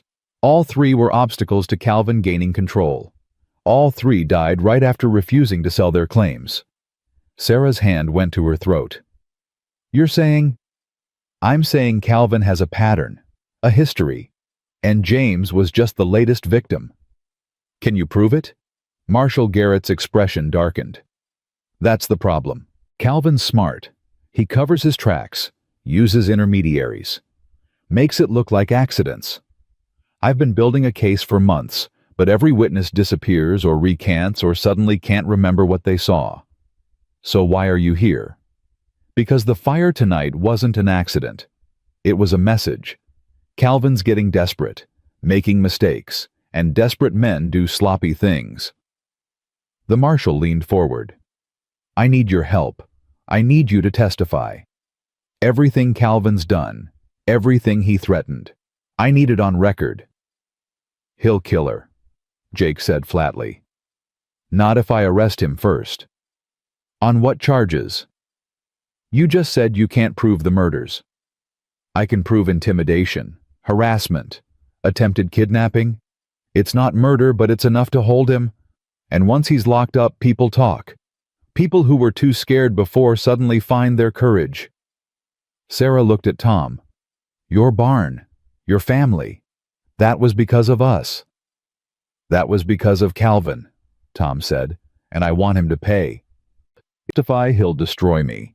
He'll drag every painful moment of my life into public record. He'll make me sound insane. Let him try, Marshall Garrett said. I've read the Kentucky court documents. I've talked to people who knew you and James. You're not insane. You're a survivor, and juries respond to survivors. What if they don't? What if Calvin wins? Then we appeal, and we keep appealing until justice sticks. The marshal's voice was hard. I've been a lawman for 20 years. I've seen bad men walk free and good people hang. I'm tired of it. This is one I can win, but only if you're brave enough to stand up. Sarah looked at Emma, at Jake, at the life they'd built in 4 weeks, fragile and precious and worth fighting for. What do you need me to do? Marshall Garrett smiled. Tell the truth, all of it. No holding back, no protecting his reputation or worrying about looking proper. Just truth raw and ugly. When? The hearing in Cheyenne, March 15th. Calvin's lawyers will tear into you. I won't lie about that, but I'll be there. Judge Hawkins will be there, and Jake will be there. Sarah looked at Jake. He nodded. Every step. And Emma? She'll need to testify too, just briefly, about what she remembers, what she saw. She's 7 years old. I know, and I hate asking, but her testimony, a child's testimony, carries weight. Juries believe children. Sarah's hands clenched into fists. She's been through enough. I know, but this is how we end it. This is how we make sure Calvin never hurts anyone again. The cabin fell silent. Fire crackled. Wind howled. Outside, winter pressed down like a judgment waiting to be rendered. I'll do it, Sarah said finally. But if anything happens to Emma because of this, nothing will happen to her. I give you my word. Words are easy. Protection is hard. Then I'll give you both. Marshall Garrett stood. I'll post deputies around your property until the hearing. Calvin won't get within a mile without us knowing. And after, if he's acquitted, he won't be. But if he is, the marshal met her eyes. Then Jake was right to teach you how to shoot, because sometimes the law fails and all we have left is ourselves. He left with Tom Fletcher. Jake barred the door behind them, turned to find Sarah standing in the middle of the cabin, arms wrapped around herself, shaking. I can't do this, she whispered. I can't stand in front of strangers and tell them everything. About James. About Calvin in Emma's room. About running and starving and... Her voice broke. I can't. Jake crossed to her, pulled her into his arms, held her while she fell apart for the second time that night. You don't have to do this, he said into her hair. The marshal said, I don't care what he said. If you can't do it, we'll find another way. There is no other way. There's always another way. Sarah pulled back, looked at him through tears. Like what running we tried that. It almost killed us. Fighting Calvin has more money and more men and we have truth and courage and each other. Jake cupped her face. But if you can't testify, I understand.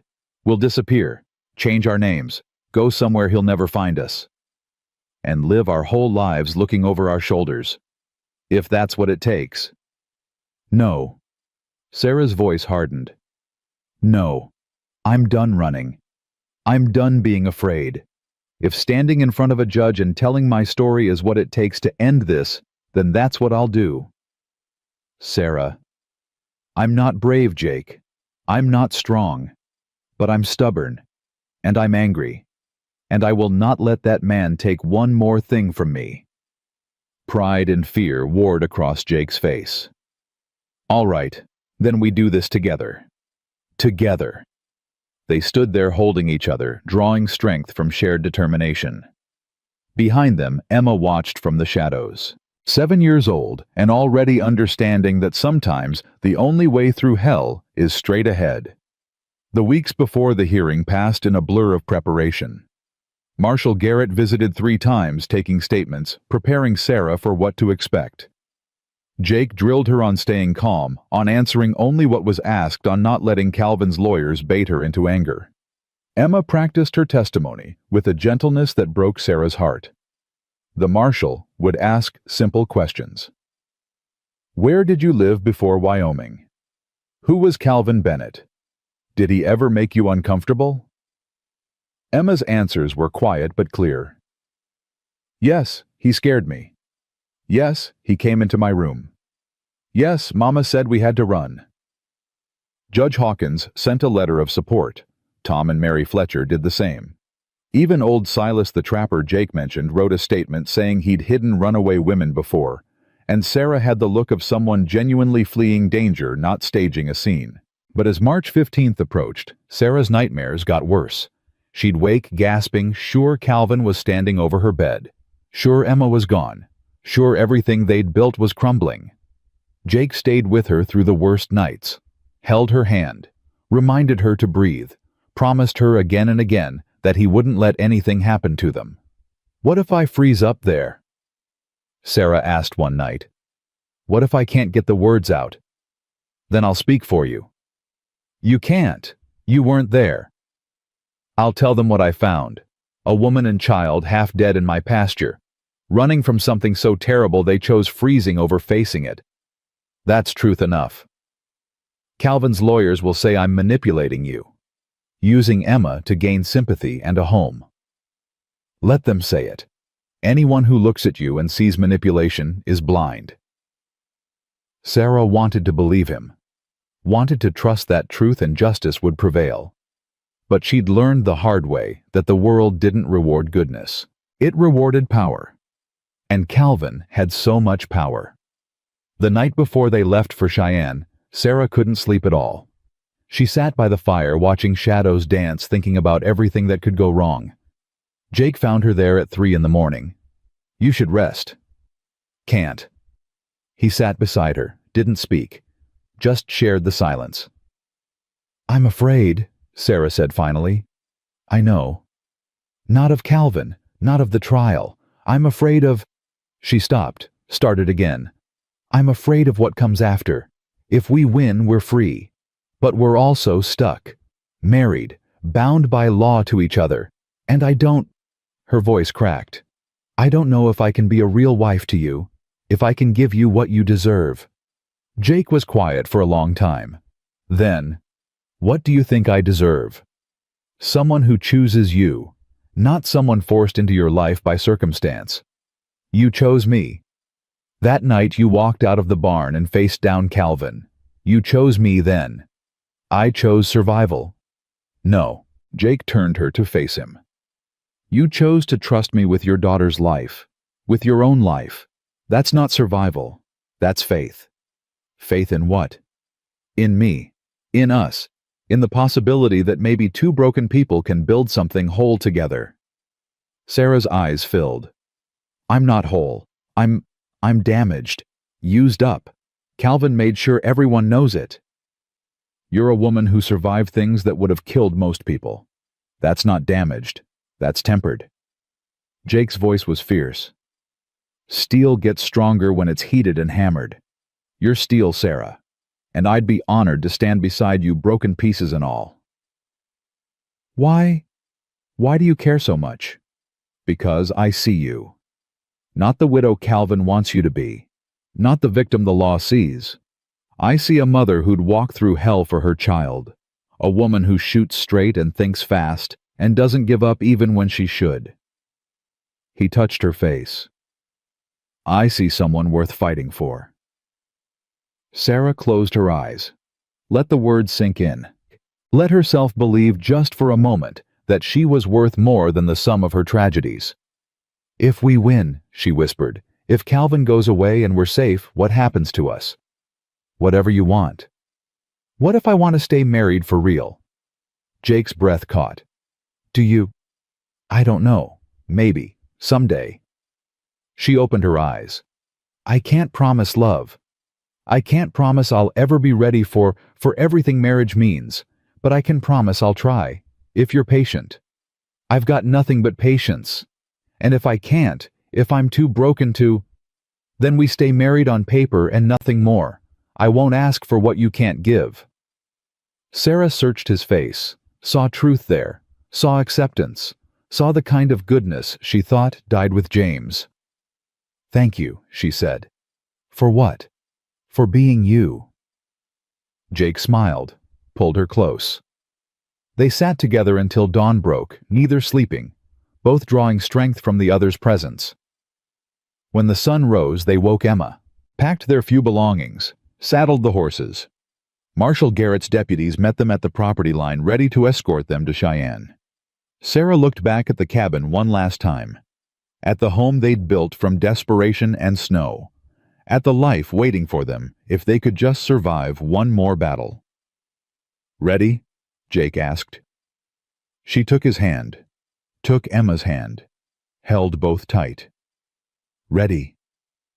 They rode toward Cheyenne, toward justice or ruin, toward an ending or a beginning. Sarah didn't know which waited for them, but for the first time since James died, she wasn't riding alone.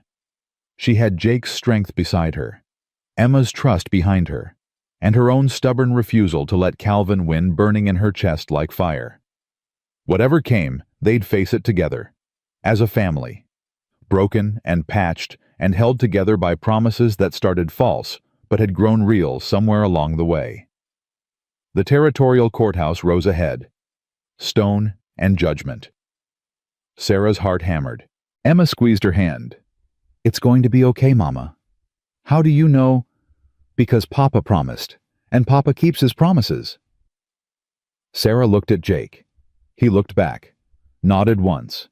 Then they dismounted and walked through the courthouse doors into the light, into the fight, into whatever future they'd carve from truth and courage, and the kind of love that grows in winter and blooms in spring. The courtroom smelled of wood polish and old paper. Sarah sat in the front row, Jake on one side, Emma on the other. Behind them, Judge Hawkins, Tom, and Mary Fletcher, and a dozen neighbors who'd made the journey to stand witness. Across the aisle, Calvin sat flanked by two lawyers in expensive suits. He didn't look at Sarah, didn't acknowledge her existence, just stared straight ahead like she was already erased. The judge entered. Everyone stood. Judge Morrison was younger than Sarah expected, maybe 40, with sharp eyes that missed nothing. He took his seat, shuffled papers, then looked directly at Calvin. "Mr. Bennett, you've challenged the legitimacy of a legal marriage performed in this territory. That's a serious accusation. I hope you have evidence to support it." Calvin's lead lawyer stood. Tall man, silver hair, voice like honey over gravel. "Your Honor, we have substantial evidence that this marriage was fraudulent from inception. Mrs. Bennett, excuse me, Mrs. Mercer married Mr. Mercer solely to evade my client's legal guardianship of his niece. This was conspiracy pure and simple. And your evidence." "The timeline, Your Honor. Mrs. Bennett fled Kentucky in January with a child who was under court-ordered custody. She arrived in Wyoming Territory in February half dead from exposure. Within 1 week of being rescued by Mr. Mercer, they were married. 1 week. No courtship. No proper engagement. Just a rushed ceremony designed to circumvent the law." Judge Morrison looked at Sarah. "Mrs. Mercer, is this accurate? Did you marry Mr. Mercer 1 week after meeting him?" Sarah stood. Her legs shook, but her voice held. "Yes, Your Honor." "And was this marriage contracted for the purpose of evading custody orders?" "It was contracted to protect my daughter from a man who intended her harm." Calvin's lawyer smiled. "Your Honor, Mrs. Bennett has made numerous unfounded accusations against my client. Claims of harassment, intimidation even, and I apologize for the indelicacy implied inappropriate behavior toward the child. But she has provided no evidence, no witnesses, nothing but the paranoid delusions of a widow overcome by grief." Marshal Garrett. Judge Morrison turned to where the marshal sat. "You investigated these claims?" Marshal Garrett stood. "I did, Your Honor. While I cannot yet prove murder charges against Mr. Bennett regarding his brother's death, I have documented evidence of harassment, intimidation, and witness tampering. Mr. Bennett hired men to track Mrs. Bennett across 3 states. He destroyed property belonging to Mr. Mercer. He made explicit threats regarding custody. This is not paranoia. This is pattern. Documented how? Witness statements, telegraph records, testimonies from the hired men Mr. Bennett employed, 2 of whom have agreed to testify in exchange for immunity. Calvin's lawyer's smile faded. Your Honor, these men are criminals looking to avoid prosecution. Their testimony is worthless. I'll determine what's worthless, counsel. Judge Morrison's voice went cold. Continue, Marshal. Marshal Garrett pulled out a folder. 3 weeks ago, the Fletcher Ranch neighbors to the Mercers was burned. Arson. The perpetrator left a calling card. A Kentucky coin minted in Harlan County, Mr. Bennett's hometown. That same night, Mr. Bennett was seen in town buying supplies and making inquiries about the Mercer property. That proves nothing, the lawyer said. Circumstantial at best, Chaletia. Then let's talk about James Bennett's death. Marshal Garrett's voice cut like a blade. 3 years ago, Michael Carson died in a mine collapse. 6 months before that, Robert Finch. 6 months before that, Samuel Price. All 3 men owned claims adjacent to Bennett family holdings. All 3 refused to sell. All 3 died in what were ruled accidental collapses. The courtroom went silent. Calvin's face remained impassive, but his hands clenched on the table. After each death, Calvin Bennett acquired the claims. Through legal transfers, foreclosures, or purchases from grieving widows at far below market value. Marshal Garrett stepped forward. James Bennett was the 4th. He refused to sell his claim to his brother. 2 weeks later, he died in a collapse that veteran miners called suspicious. Calvin Bennett inherited guardianship of James's daughter and control of the claim worth $2,000. Your Honor, this is character assassination. Calvin's lawyer objected. None of this has been proven. These are conspiracy theories from a federal marshal with a vendetta. Or they're facts from a lawman doing his job. Judge Morrison looked at Calvin. Mr. Bennett, do you wish to testify? Calvin stood, smooth, confident. Your Honor, I loved my brother. His death devastated our family. The accusations being made here are offensive and baseless. I sought custody of Emma because Sarah was not capable of caring for her. She fled Kentucky in the middle of winter with no plan, no resources, nearly killing them both. That's not paranoia on my part. That's reality. And the marriage, your opinion on its legitimacy. It's fraud, Your Honor. A desperate woman convinced a lonely rancher to marry her to avoid legal consequences. I feel for Mr. Mercer. He seems like a decent man who was manipulated by someone skilled at playing victim. Jake's hand clenched on Sarah's. She felt his rage carefully contained. Judge Morrison turned to Sarah. Mrs. Mercer, I'd like to hear your version. In your own words. Why did you run? Why did you marry? And why should I believe you over a man with legal standing and court approval? Sarah stood. The room swam for a moment. She felt every eye on her, judging, weighing, deciding if she was worth believing. I ran because I was afraid. Not of poverty or hardship. I was afraid Calvin would take my daughter and I'd never see her again. Afraid he'd hurt her the way I believed he hurt James.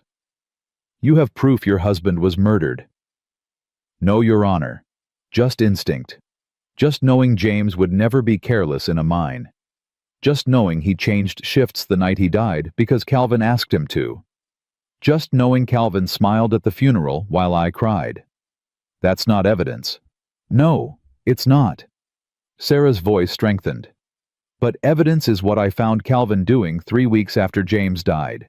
Standing in Emma's bedroom at midnight, watching her sleep. When I confronted him, he said he had a right, that she was his responsibility now. Did anyone else witness this?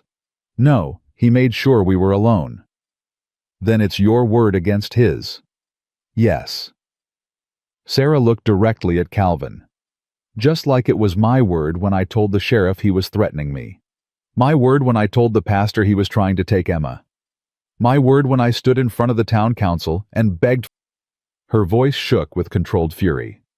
No one believed me then. Everyone believed Calvin, the respectable banker, the concerned uncle, and I had to choose between being right and being alive. So you ran. So I ran, with my 7-year-old daughter, in January, with $20 and the clothes on our backs. Does that sound like someone making a calculated move? Or does it sound like someone so terrified she chose freezing to death over staying? Judge Morrison was quiet for a moment. And Mr. Mercer, how did you meet him? He found us buried in snow. We hadn't eaten in 5 days. Emma was barely conscious. He pulled us out, took us to his ranch, fed us, sheltered us, asked for nothing. And you married him a week later. I married him because Calvin found us. Came to Jake's ranch with hired guns and court papers. Said he'd take Emma by force if necessary. Sarah's voice broke. I married Jake because it was the only way to protect my daughter. Because Wyoming law says a husband has more rights than an uncle. Because I had no other options. But you did have options. You could have gone to authorities here, filed your own custody claim. With what, Your Honor? I was a penniless widow with no proof and no standing. Calvin had money lawyers and a court order from Kentucky. What chance did I have against that? Judge Morrison turned to Jake. Mr. Mercer, why did you agree to this marriage? Jake stood. Because it was right. Elaborate. Hey. I found a woman and child dying in my pasture. I helped them because that's what decent people do. When Calvin showed up threatening them, I stepped between. When he wouldn't back down, I married Sarah to give her legal protection. Simple as that. You married a woman you'd known 1 week. I've known men my whole life and wouldn't trust them with $1. I knew Sarah's character the moment I pulled her from that snow. She hadn't given up. Hadn't stopped protecting her daughter even when she was too weak to stand. That told me everything. And now, is this marriage real or just legal fiction? Jake looked at Sarah. She looked back. A whole conversation passed between them in silence.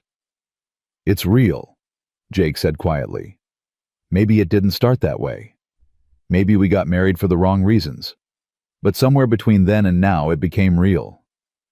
How do you define real?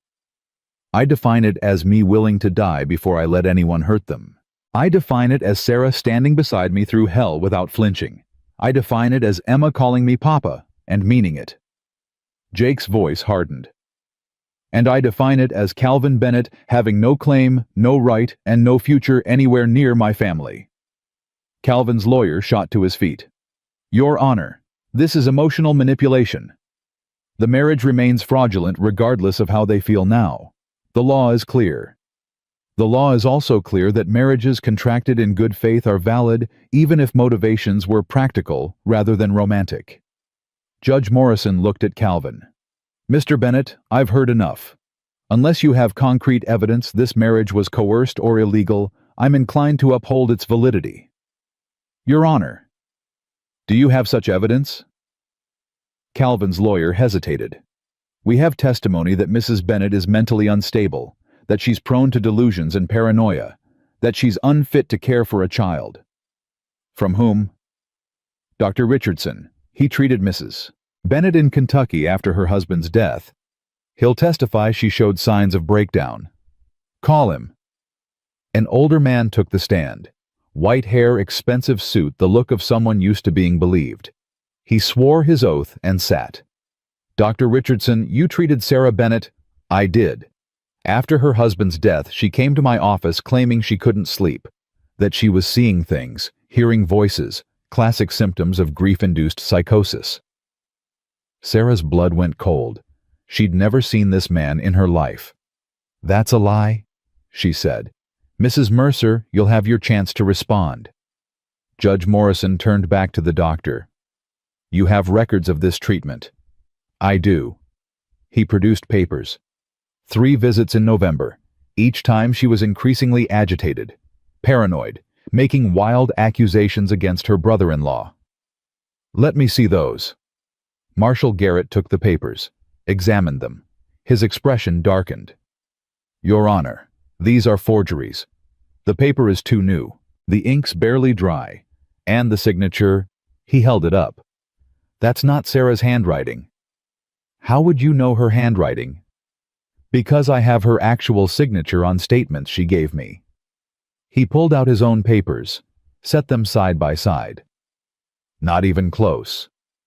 Dr. Richardson paled. There must be some mistake." "The only mistake is you lying under oath." Marshal Garrett's voice was ice. "How much did Calvin pay you? I object to this line of—" "How much?" The doctor looked at Calvin. Calvin's expression betrayed nothing, but the doctor broke. $500. He said it was to help protect a child from an unstable mother. I thought I was doing the right thing." "You thought $500 was the right thing." Marshal Garrett turned to the judge. "Your Honor, this is exactly what I've been documenting. Witness tampering. Fraud. Calvin Bennett will do anything, pay anyone to get what he wants." Judge Morrison's face was stone. "Mr. Bennett, stand." Calvin stood, still smooth, still confident, but something flickered in his eyes. Fear. "I'm dismissing this challenge. The marriage between Sarah Bennett and Jacob Mercer is legal and binding. Your custody claim is void. You are to have no contact with Emma Bennett, now Emma Mercer, or her parents. Am I clear?" "Your Honor, this is done. Am I clear?" Calvin's jaw clenched. "Yes.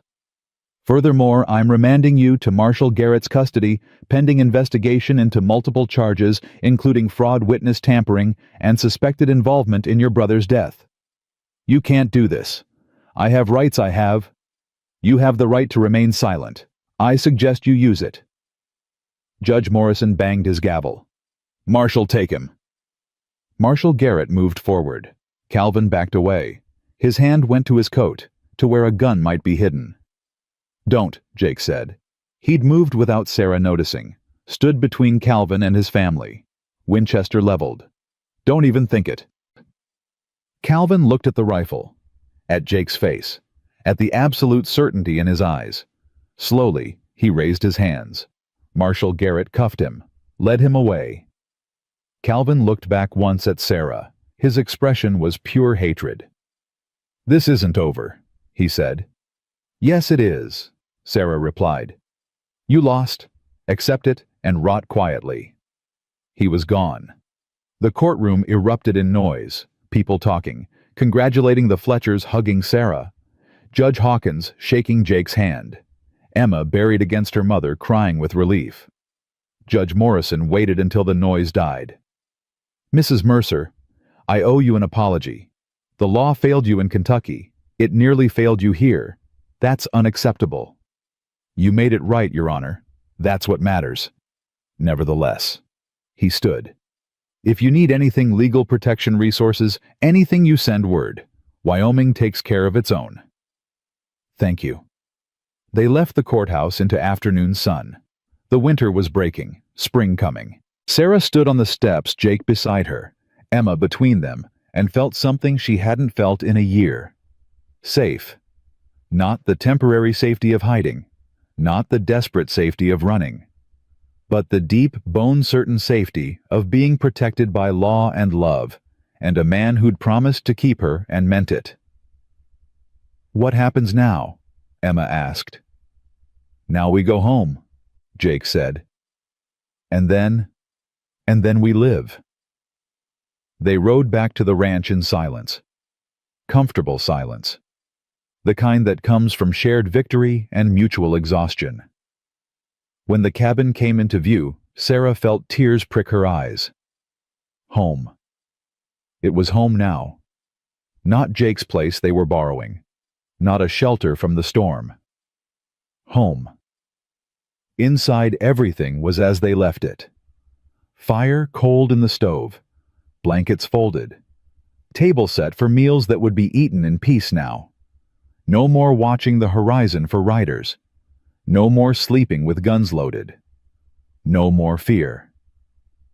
Emma ran to her corner, to the nest of blankets and the slate Jake gave her, started drawing. Jake stood. Sarah stood in the center of the cabin and let herself feel everything she'd held back. Relief, exhaustion, gratitude, and something else. Something warm and terrifying and wonderful. Hope. Sarah. Jake's voice was soft. You all right? She turned to him. This man who'd saved her life and asked nothing. Who'd married her to keep her safe. Who'd faced down a killer with nothing but courage and a promise to a 7-year-old girl. I'm more than all right. Yeah. She crossed to him, took his hands.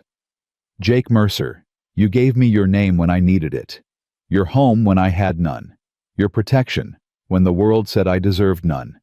You stood between me and evil and didn't flinch. Sarah, I know I can't give you everything, not yet, maybe not ever, but I can give you truth. She met his eyes. I choose you, not because I have to, not because the law says I'm yours, but because you're good and decent, and you make me want to be brave. Jake's breath caught. You're already brave. Then you make me want to stay that way. She touched his face. I don't know if I'll ever stop loving James. I don't know if I can be everything a wife should be, but I know I want to try, with you. That's enough. That's more than enough. She kissed him. Soft, tentative. The first kiss that wasn't performance or desperation. Just two people finding comfort in each other. Jake's arms came around her, held her close, held her like she was precious. When they pulled apart, Emma was watching. Are you and Papa really married now? Like married? Sarah laughed through tears. Yeah, sweet pea. Married. Good, because I like it here. I like having a papa who doesn't go away. I'm not going anywhere, Jake promised. Ever. Emma nodded, satisfied, went back to her drawing. That night they ate together. Real meal. Jake shot a rabbit that afternoon. Sarah made stew. They sat at the table, their table, and talked about spring planting, about fixing the barn door, about teaching Emma to read better. Normal things, future things. After Emma went to sleep, Sarah and Jake sat by the fire, not touching, just being.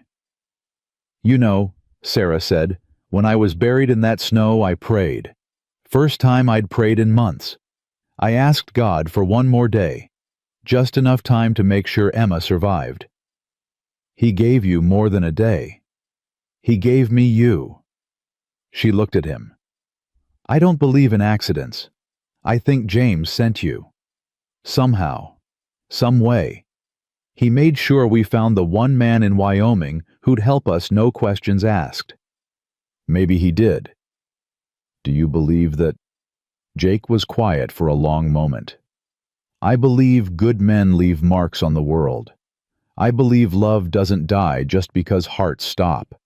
And I believe that if James could pick someone to protect his family, he'd pick someone who'd die before failing them. You almost did die, several times. Worth it.